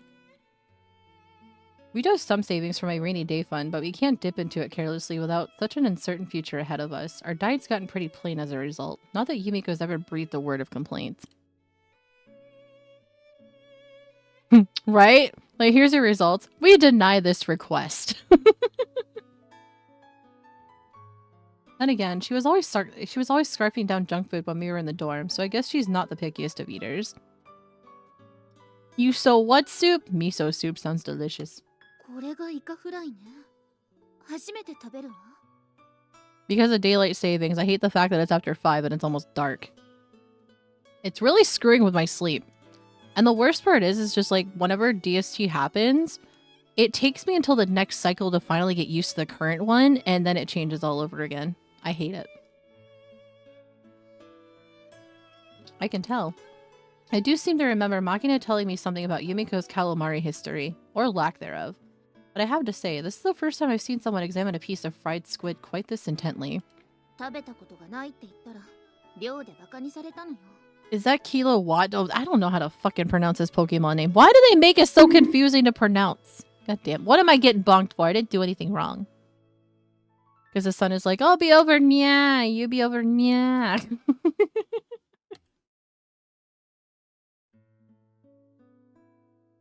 Meanwhile, my dog's sucking on his paw and I want to smack him or spray him in the face with a spray bottle. イリスさんみたいにないでちょうだい。 Oh, I missed it. Well, congratulations on losing your fried squid virginity. That's what he said. After those words leave Yumiko's mouth, a slightly lonely expression flits across her face. また、あの制服を着るときはくれ。 Yeah, right. I was about to say, isn't that like 3 separate measurement units?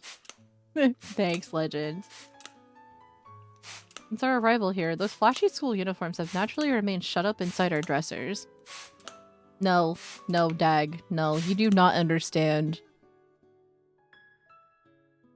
I am hypersensitive to sound sometimes, and hearing him do that, it's like nails on a chalkboard, and I get angry by it.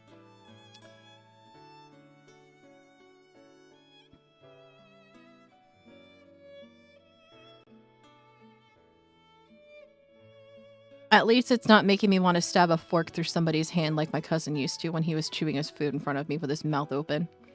He's the one working while she's stuck in the house under lock and key. Yup. Yep, she's technically still a prisoner, exactly.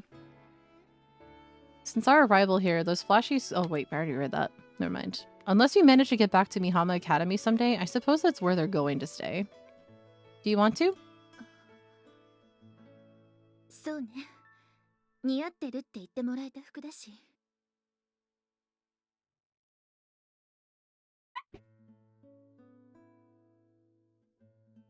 I might have scared him. Hang on a second.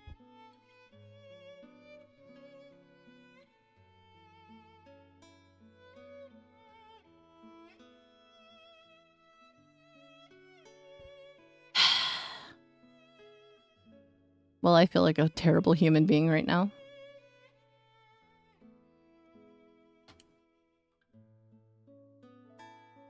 Not sure yet, Dag. Not sure. Stop it. I went to go turn in my chair to tell him to stop, and I almost hit him, and he got scared. My desktop alarm went off. Yep, right below my chair. He has been up my butt for so long now. I didn't mean to scare him, though. I didn't know he was right next to me. Like, I heard the sound and then he moved. No, he did not stop. Oh, hi, Nate. How are you? Shipped off to some school overseas where she could meet new friends and go to the movies and do stuff. I don't think she would have that luxury. Her father would probably want her to just do nothing but study. So she wouldn't necessarily have that much freedom, to be to be honest. If I hadn't rescued Yumiko, she would have been shipped off to some school overseas. Our old life would have disappeared whether I took action or not. That is true, but she would probably still be under watchful eye by any form of, like, security or anything like that that he would send over to keep an eye on her. There's nothing to regret. Yeah, that's fair, actually. It's nothing. Although I'd made some preparations for an emergency beforehand, this escape plan was still extremely reckless and dangerous. I acted boldly, assuming that the Sakaki family circumstances would prevent them from turning this into a manhunt. Still, depending on their approach to the situation, we might have ended up being caught within hours. But I couldn't bring myself to just desert Yumiko. Whatever the risks. I couldn't just let her disappear and leave me with nothing but words of apology. I wanted to do something for her. Then again, that probably wasn't the only reason. I'm doing alright today, though. I just hate that it's already dark. I wanted to protect Yumiko. That was the single largest motive. But there was something else to it as well, something more selfish. The women I get close to always seem to disappear. At some point, I'd grown afraid of that chain of loss, convinced myself it was a curse, a punishment of some sort. The more I started to care about Yumiko, the more I wondered if she'd follow the same pattern. And then they tried to take her away from me. Are we finally realizing our feelings there, Ryuji? Yumiko tries to speak, her voice soft but hesitates. Reading the atmosphere, I answer before she can continue. Were you about to apologize again, Yumiko? I feel like I'm being called out right now by this. Drink water, you dehydrated bitch! Okay, fine. You guys drinking water? I like that quote. Thank you for the hydrate posture check and stretch. Yeah, I'm always getting called out, whether it's by chat or by games that I play. Yeah. The early darkness plus sleep pattern being affected isn't a good combo, right? Looks like I hit the bullseye. She lowers her eyes from mine awkwardly. Thought I told you to cut it out with that. Dag doesn't know what a sleep pattern is. Yumiko? I interrupt her halfway through a sentence with a slightly forcible tone. I decided to protect you, and you decided to come with me. There's nothing to be ashamed of and nothing to apologize for. Is that what you dress your sheets in? Oh my god, Dag. Look, Yumiko, you're finally your own person now, so for the moment, why not think about yourself? Hi, Alex, how are you? I'd imagine you've got a pretty decent backlog to work through on that front. I know, right? You poultry-strucker private jet. What the hell, dude?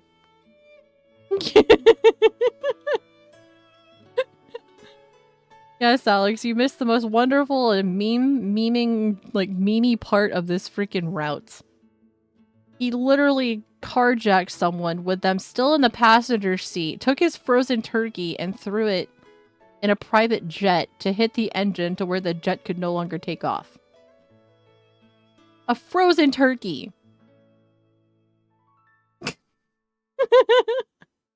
Talking about Mandel's backlog. No, we're not doing that, no. My backlog has so many backlogs, it's ridiculous.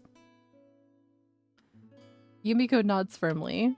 I make sudden reckless decisions for other people based on my own feelings and convince myself it's to give them agency. Exactly. Probably came off as pretty pompous there, but those words were directed at myself as much as her.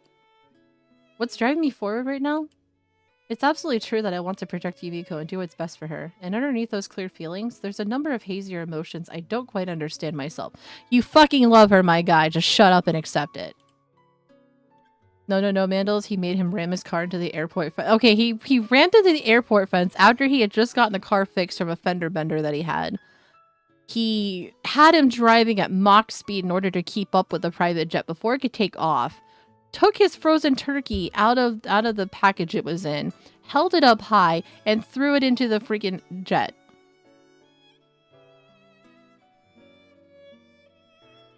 I mean... the logic behind it is just like, what the fuck? When I took her out of that plane, I told her we'd search for an answer. I thought it was the word Yumiko needed to hear most after all those years lost in the fog, but I'm starting to think that applies just as much to me. I really, really, really want to interrogate love All this because someone took her away from him? That's not love, that's possession? Yeah. Yeah. I feel like this visual novel has been a myriad of red flags. I want to know that too. Was he late to the party? I'm sure he was. I mean, you know, he no longer has his turkey. The front part of his car needs to be fixed now. Here, Yumiko. Eat that one too. I can't allow my uncertainty to make Yumiko uneasy as well. For the moment, I'm going to try and keep the pensive reveries to a minimum. Right? Just like someone stole my car and go home. I'm done. Generic blonde guy number 1, I know, right? The forecast called for rain, but instead we're greeted with a clear and beautiful morning. Not that the weather outside has too much effect on our current lifestyle, especially in Yumiko's case. You mean being holed up in a fucking small apartment for the entire day while she waits for you to come home because she can't go anywhere without running the risk of somebody seeing her? Sure. Are these all ones you finished already? I just showed a sizable pile of hardcover books sitting at Yumiko's bedside. もう読んでしまった後だから、風見くんが読まないのだったら返却しても構わないわ。Yeah, alright. 何か気になることでも I would listen to the Final Fantasy XIV Elephant Guy meme. Some days are fucked and cannot be unfucked. Listen to the universe, give up. Save your energy, just fucking chill. No, I was just trying to remember when they're due back at the library. そう Yumiko's currently a fugitive of sorts. Naturally, that restricts her freedom of movement. She leaves the apartment mostly at night when few pedestrians are around, and only when I've given her the all-clear. The vast majority of her time is spent indoors. But of course, she'd go crazy just sitting around in here all day long, so I take periodic trips to the library to borrow her large quantities of books. Were these any good? ええ。風見 I くん know, の right? テ Whose ストがいいのか fault? しら Whose fault was it? 興味深く読んでいるものばかりだし、退屈に感じることはないわ。It doesn't sound like Yumiko's saying that just for my sake. Probably her honest thoughts. That said, spending all this time alone must be a little rough emotionally. Yumiko was on her own more often than not, even when we were in the dorm, but she had a cell phone, easy access to the internet, and above all else, boisterous friends who kept things lively. By comparison, she's only got one antisocial man for company in this cramped apartment, and he's not even around for most of the day. There aren't many chances for us to do much of anything together. Gotta start thinking about the next move pretty soon. We can't keep up this lifestyle forever. A decisive solution's going to be necessary. Virus. I know, right? Not that I really know what that would look like yet. I suppose there's no choice but to cautiously observe the Sakaki family's movements and piece together a strategy. The cell phone in my breast pocket buzzes quietly only once. Ever since the kidnapping, it hasn't been doing much of that. There aren't many people who know the number. Most of them are back in the Mihama Academy dorm, and I told them in no uncertain terms not to call except in an outright emergency. Under these circumstances, there's only one plausible reason plausible reason my phone would ring. Oh my god, words. Figures. Glancing at the screen, I nod to myself and get to my feet. 出かける Yumiko doesn't know who it's from, or even that I received a message. Probably a bit disconcerting to see me get up so suddenly for no apparent reason. Yeah, just for a while. そう Yes, about your car's extended warranty, sir. Even so, at times like these, Yumiko never asks where I'm going or why. I guess that means she trusts me, but there's still a clear shadow of unease on her face. I'll be back in an hour or so. Lightly patting her on the head, I try to offer a little reassurance. She must understand rationally that I'll be back soon enough, but it's only natural to feel a little unsettled when your only connection to the outside world vanishes. Blonde Bro's car's extended warranty. I casually descend the apartment stairs and glance around the area as I head into an alley. After 2 quick left turns, I clamber over a rustled old gas meter and make my way down a shadowy lane to a dead end. This is a place I scouted out beforehand. It's a blind spot from pretty much any angle with very little risk of being overheard. I lean against the far wall, take one last careful look around, then finally take out my phone. どうそちらは何か変わったことはない JB's voice hasn't changed much since our escape. Same business-like tone as always. There's an oddly upbeat song playing in the background though. Sounds like she's got her MIDI component stereo on. We're not exactly thriving, but at least we have our health. 相変わらずおじいちゃんみたいな言葉を使うのね。バイト先で言われない？年相応の喋り方しろって。When did Ichigaya start investing in mind reading research? 研究しなくてもわかるわよ。ひとまず冗談が言える程度には元気なようね。逃亡者の割にはだけど。Oh my god. JB intersperses her retorts with heavy, exasperated sighs. This incident has, of course, been an enormous nuisance for her as my boss. The case officer bears ultimate responsibility for their agent's actions. She's temporarily demoted until the matter's resolved, and they went so far as to set up an internal investigation to determine if she was conspiring with me. In the end, they decided I acted alone and cleared JB's name. That's the only reason she's even able to talk to me like this.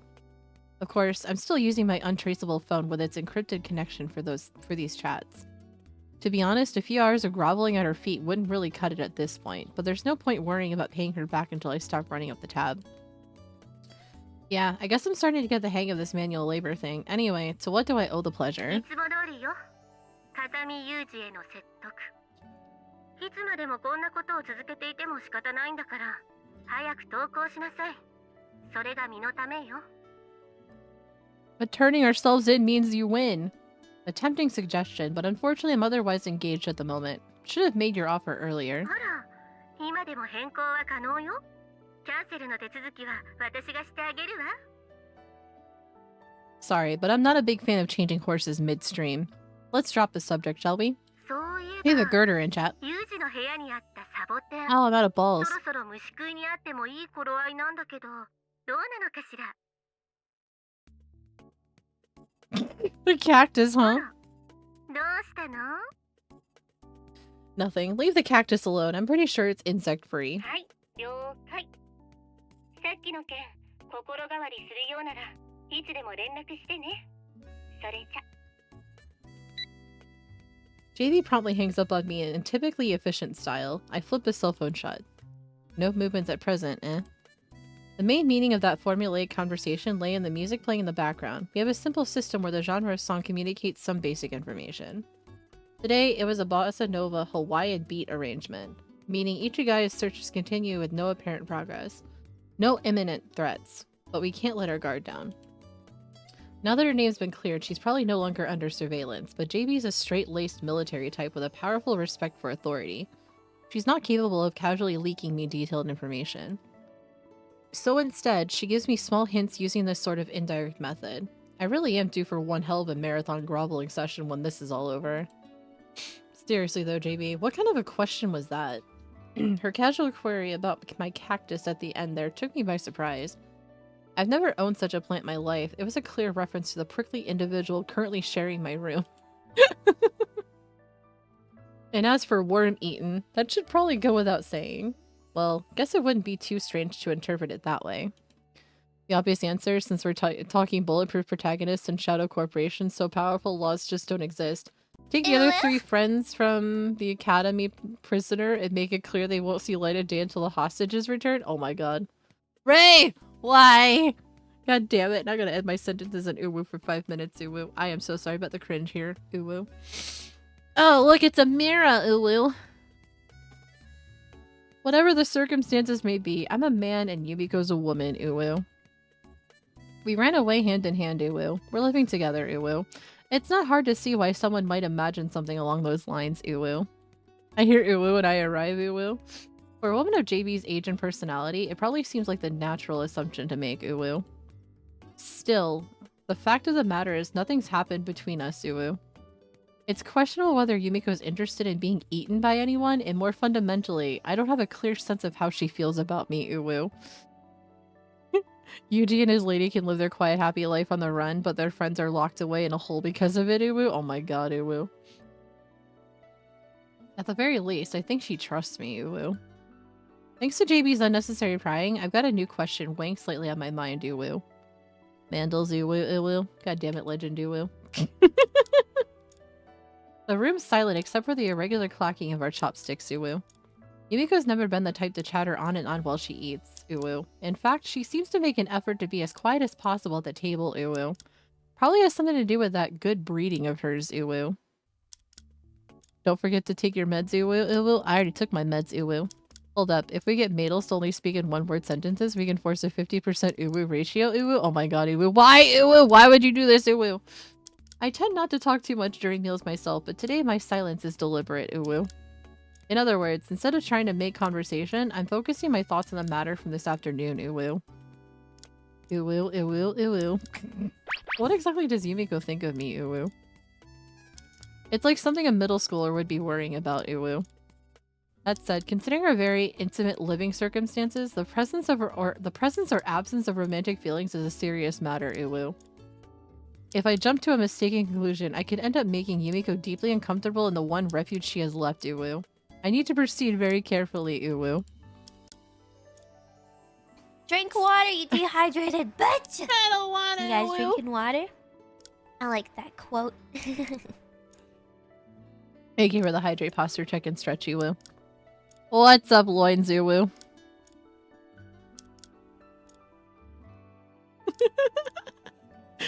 I just love how I can just sit back and say Uwu so nonchalantly, Uwu. You literally counter kidnap girl and you don't even know if she wants to bang Uwu. Right, Uwu?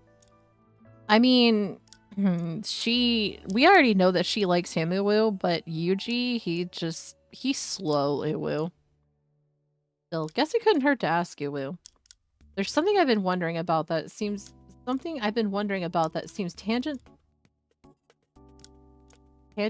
related to the question at hand, Uwu. Seems like a good place to begin, Uwu. Hey, Yumiko, Uwu. 何かしら風見くん So, let's just live in a close quarters with holding each other for company without doing any kind of a chemistry check, Uwu. It checks out, right, Uwu? Why are you still using my last name, Uwu? Yumiko's chopsticks stopped dead mid-air, her pupils shrinking suddenly inside wide-open eyes, Uwu. Not a complicated question, right, Uwu? Just wondering why you've never called me Yuji, Uwu. I'm consistently using the intimate first name with Yumiko, but she's still going with Kazami-kun, Uwu. Is that an implicit signal not to try and get any closer, Uwu? Does it have some other meaning, Uwu? Knowing that might give me an answer to the more sensitive question I've been pondering, Uwu. Now she's frustrated, Uwu. Unfortunately, Yumiko appears to have frozen solid, Uwu. For a good 5 seconds, she just stares at me, Uwu. Finally, as if remembering to move, she begins to flop her mouth slightly open and close like a goldfish, Uwu. Bro, just do the helicopter nigga with a confront. Oh my god. Imagine, Uwu. To be fair, before meeting those 4 weird ones, the only women he was around were very strict soldier women who had no time for love, Uwu. Oh, if only you knew, Uwu. For a good 5 seconds, she just stares at me, Uwu. Finally, as if remembering to move, she begins to flop her mouth slightly open and close like a goldfish, Uwu. We don't talk about goldfish around here, Uwu.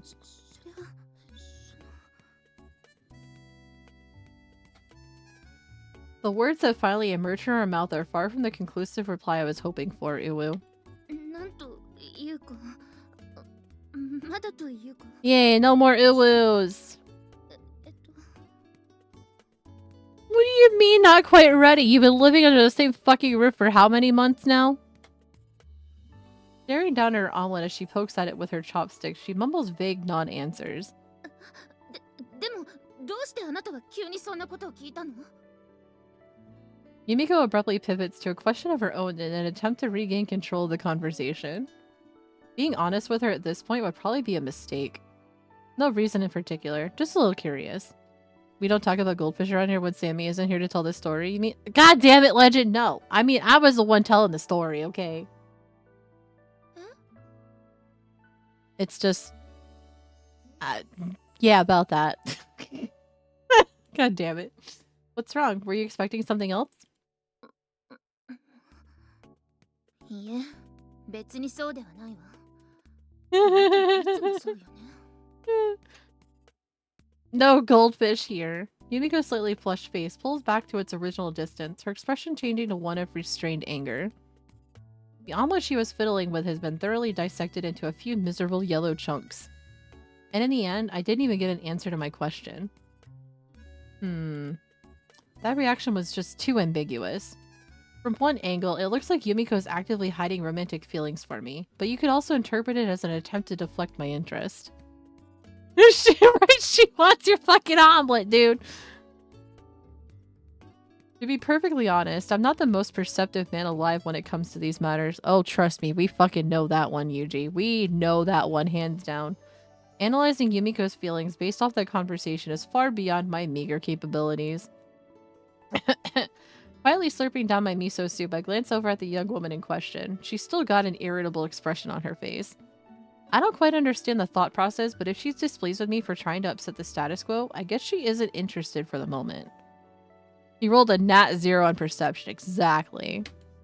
And it's not even possible. That night, even after turning out the lights and slipping under my blanket, I couldn't manage to fall asleep. Simple, he has an 8 wisdom score and no ranks in perception. That checks out. Yumiko's sleeping at my side as always, but as I watch, her regular peaceful breathing begins to change slightly. Oh no, there goes the frames! Every once in a while, Yumiko grimaces and moans softly in her sleep. Might be some sort of nightmare. Sometimes it sounds like she's trying to speak, although the words aren't intelligible. Don't worry, Yumiko.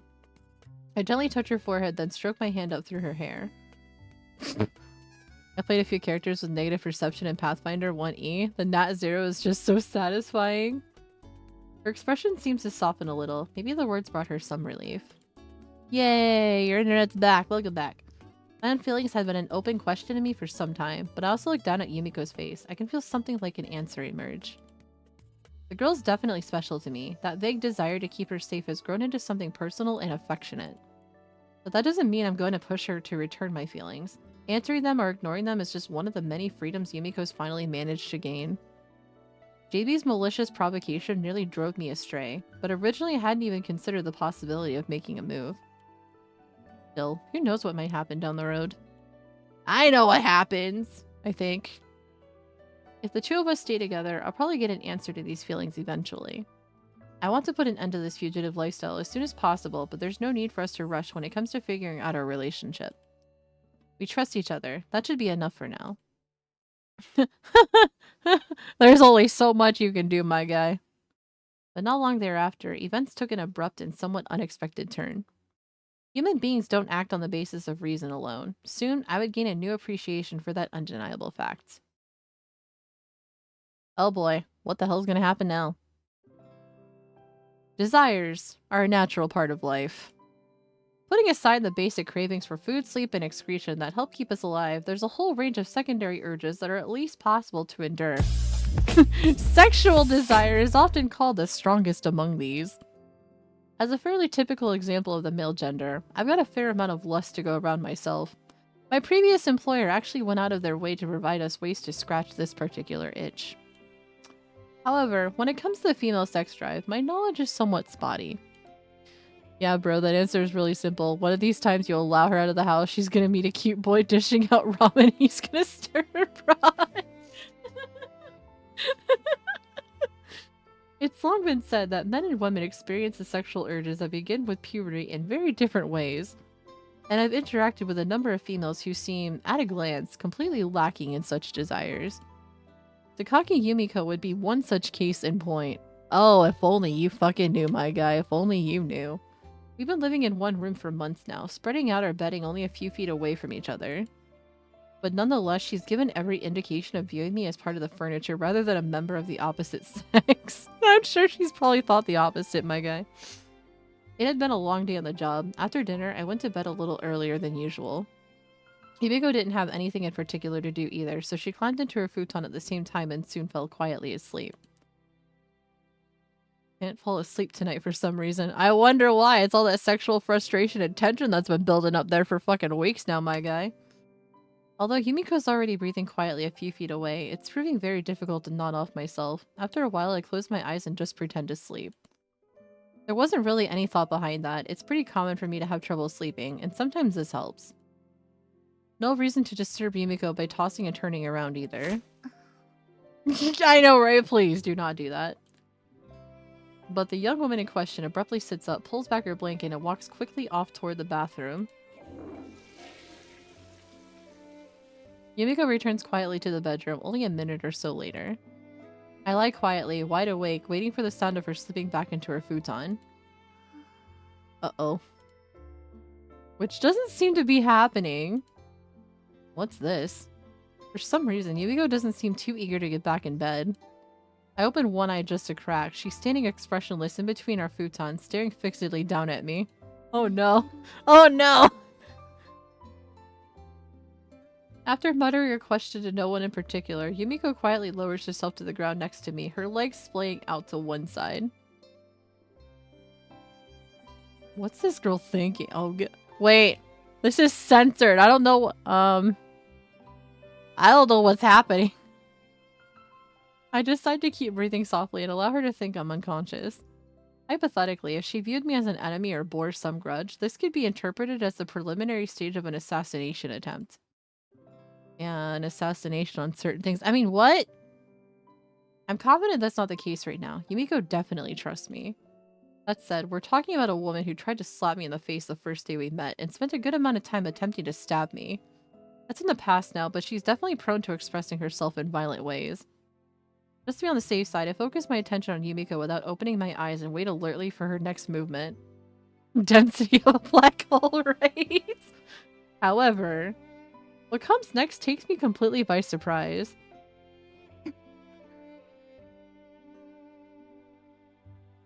Yumiko swallows audibly, holds her breath. And something supple touches my lips. For a moment, I thought it might be her finger, but there's no way it would feel quite this soft. I thought something else was gonna happen. I'm like, oh god, don't tell me. The instant I feel her breath on my nose, I realize that she's pressing her lips against mine. A sweet, distinctive scent tickles the inside of my nose. What the? Seriously?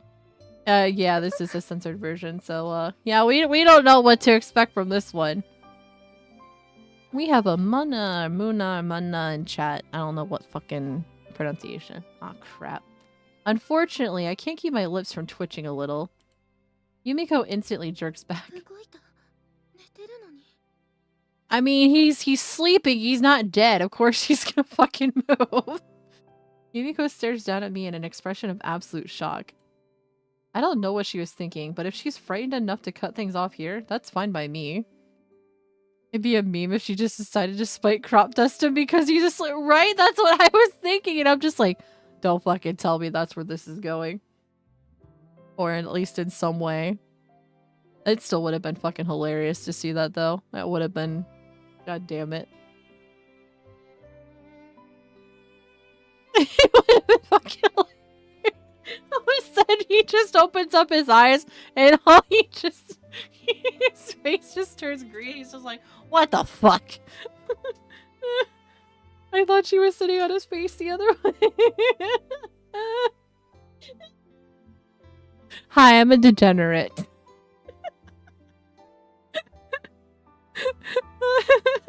Hopefully I'll be able to fall asleep soon. Oh my god. The guy who is trained against ambush attacks is a light sleeper. How strange. How peculiar. Right? What? Again? Once again, Yumiko presses her mouth against mine. And this time, she's a lot bolder about it. What is she thinking? Considering how things have been until now, this is just incomprehensible. I mean, if this were, say, a Bane... Look at Yuji sleeping all peacefully. Brace yourself. Big sis is gonna make sure you have some real nice dreams. Right? She's thinking she wants the D, my guy. Of course, you've been under fucking the same roof for like months now. Would probably be the thought process, but right now we're talking about Yumiko. It's hard to imagine she's got that sort of a sadistic streak, so why is she doing this? Ovaries are quivering. Maybe she's just curious? After months of living together intimately with a member of the opposite gender, Yumiko's developed an interest in sex. But the subject's too awkward to discuss, so she decides to try some furtive exploration. while he's asleep nonetheless. That's a fairly reasonable explanation. In fact, I almost hope it's true. Considering how badly Yumiko's unhappy past has weighed her down, seeing her act in such a human way would be something to celebrate. Might be a sign she's starting to break out of that defensive shell. Even as I'm pondering these matters, the girl continues to mash her mouth against mine in an increasingly ardent fashion. I'm like, how can you have all these thoughts while she's literally sitting there just kissing you?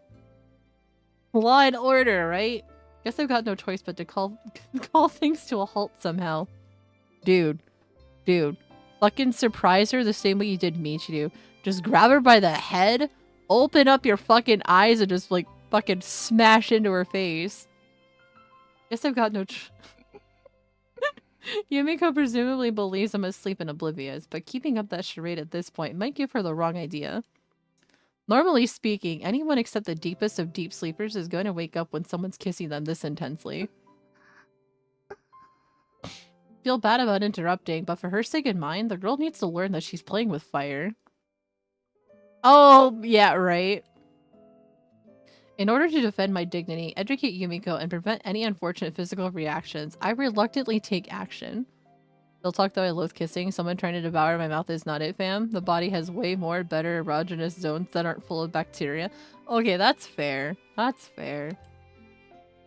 Cut it out. Turning my face away from Yumiko, I forcibly tear her lips apart.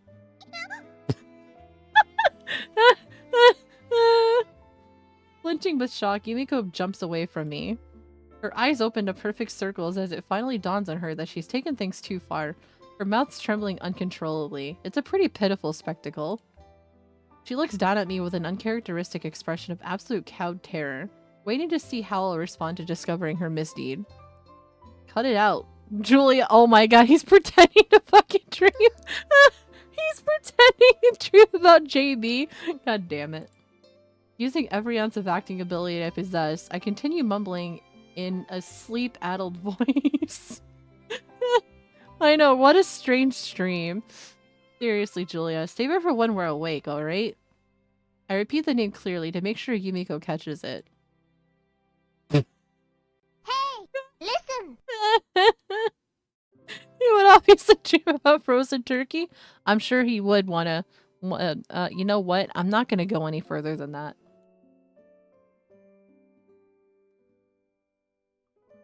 Yeah, it speaks for itself, but I'm not gonna say anything else. Other than, you know, if he wants to give in to some urges, you know, I'm dreaming about a frozen turkey. It seems plausible, right? And then I very obviously fall back asleep. Or pretend to. It was a pretty crappy performance by any standard, but... My text just like, god damn it, what am I doing here? Bro's really, really gunning for ramen bro ending. Oh my god. No, Yumiko, you did not get away with it. We have an ad break here in about 2 minutes too, by the way. This will be our last one for the day. We have to read out here shortly because it is after 6. At the moment, it's much more convenient for Yumiko to believe that I was talking in my sleep, so she easily accepts the charade. I can hear her let out a short sigh of what sounds like profound relief. It's obvious how shaken up she was by the experience. I can't help feeling a little guilty.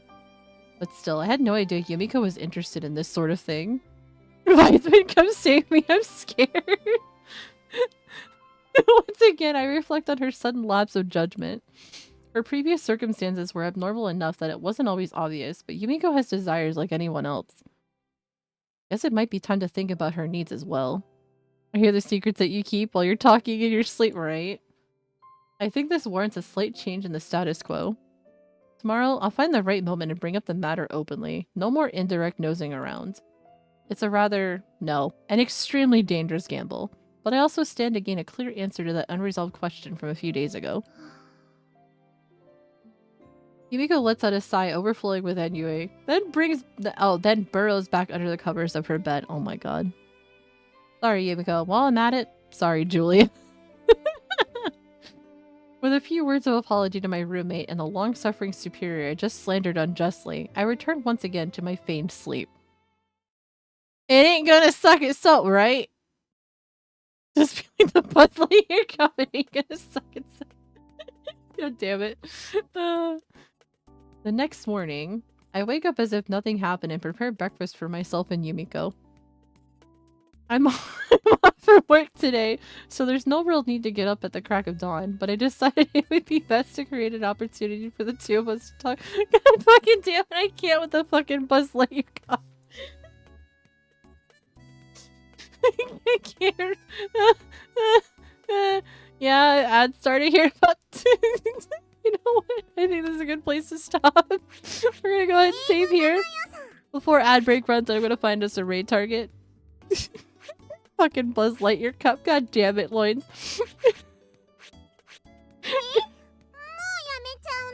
God damn.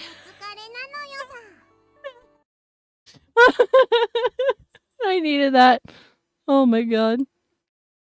Alright. We're gonna pop on over to our BRB screen for some words on stream. I'm gonna find a raid target while the ad break is running. Fucking Buzz Lightyear cup. God damn it. I'm literally sitting here crying from laughing and I hate it.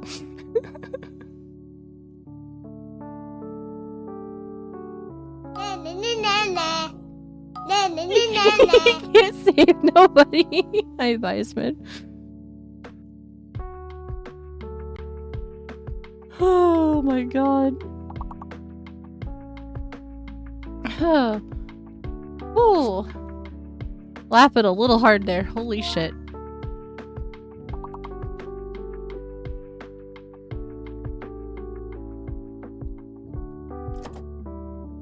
We have on right now, actually.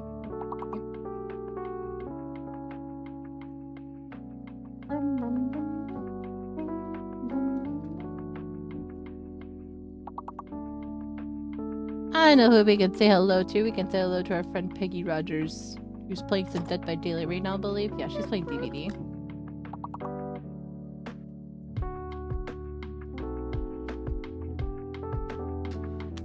Oh my god.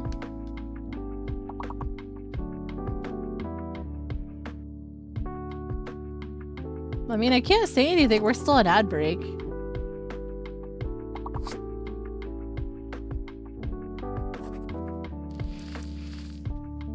Oh my goodness.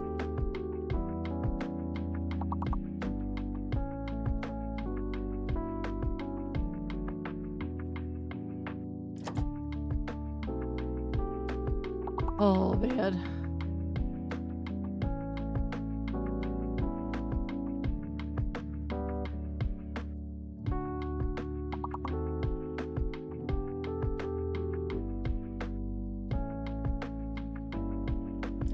Oh. No, I'm totally fine. I'm not laughing my ass off right now. No, I'm still reeling over the fucking Buzz Lightyear cup.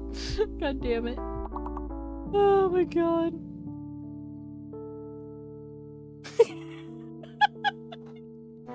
I can't. Oh my god. Oh. This is fine. This is totally fine.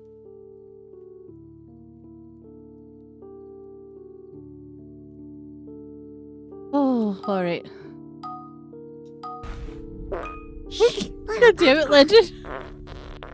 Be quiet. This is a ninja mission. It's a ninja mission. Oh my god. Fucking crying. Ah.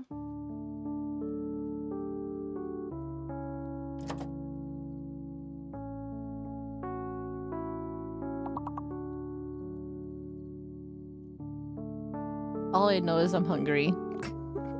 I am hungry right now.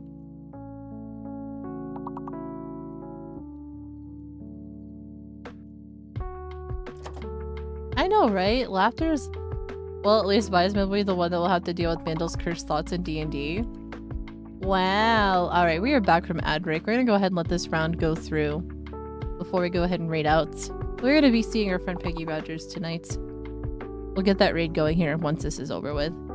But yes, if you'd like to follow me anywhere outside of Twitch, I do have my beacons link that is set up there where you can find my links to my YouTube channel, TikTok, Twitter, and Blue Sky. Not obligatory, but much appreciated. Also, the Discord server is also available to you as well. Just make sure you verify yourself, verify that you're over the age of 18, and you accept the rules. You have to wait 10 minutes to have access to the channels. Which on both my social media platforms and also the Discord server, you can get updates on any schedule changes or anything like that, and just, you know, just hang around with the community. I was gonna wait till the round was over with tech. Okay, you know what? That's fine. Yeah, we're gonna go say hello to Peggy Rogers. If you're subscribed, copy the first raid message. If you aren't, copy the second one. He is another member of Everbright Global Gaming and also a good friend of mine. Oh, hi, Vin. How are you? Yes, there is a Discord server available. Oh, clicky! Alright, like I said, Peggy's playing some DVD right now. She's doing some Survivor matches. We're gonna go say hello to her. I thank you all for hanging out today. It was a lot of fun, despite the degeneracy that kind of snowballed into the last bit of stream. But you know what? That's perfectly fine. That's just the way it is around here. We're all degenerates in some way, shape, or form. So, it's all good. God damn it, Ben! Alright. Let's go say hello to Peggy. I'll be back on tomorrow at 5:30 p.m. EST. We'll be doing some more Dark Souls 2 tomorrow, so it should be fun. Maybe. Depends. I honestly forgot what I was doing. I have no Yes, you are, Vin! Yes, you are. But yeah, so we're gonna go say hello to Peggy. I will see you all again tomorrow. Hope you all enjoy the rest of your nights. It won't let you verify? It's okay, I can just immediately verify it. I just give you the role. It's fine. But anyway, let's go say hello to Peggy. I will see you all again later. I hope you all enjoy the rest of your nights. Have a wonderful sleep tonight. Have a wonderful afternoon tomorrow. I'll see you all again later. Okay, fine. Only slightly. But yes, I'll see you all again later. Bye, everyone!